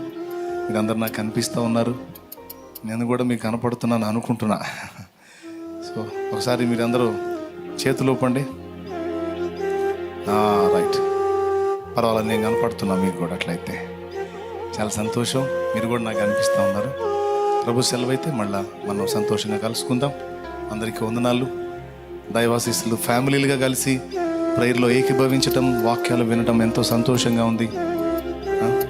మరి చర్చెస్ రీస్టార్ట్ అయ్యే అవకాశం ఉంది దేవుని చిత్తం అయితే. మిగిలిన సంఘాలు కూడా తప్పకుండా సమీప మీ సంఘాలకు, మీరు వెళుతున్నటువంటి సంఘాలకు తప్పనిసరిగా మీరు దర్శించండి.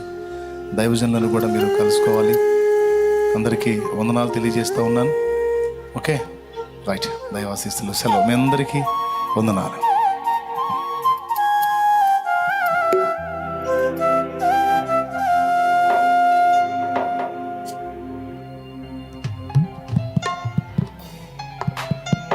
Praise the Lord. దయచేసి గమనించండి, ప్రార్థన ముగించబడింది. చర్చ్ అంతా శానిటైజ్ చేయాలి కనుక త్వరపడి మీ గృహాలకు చేరండి.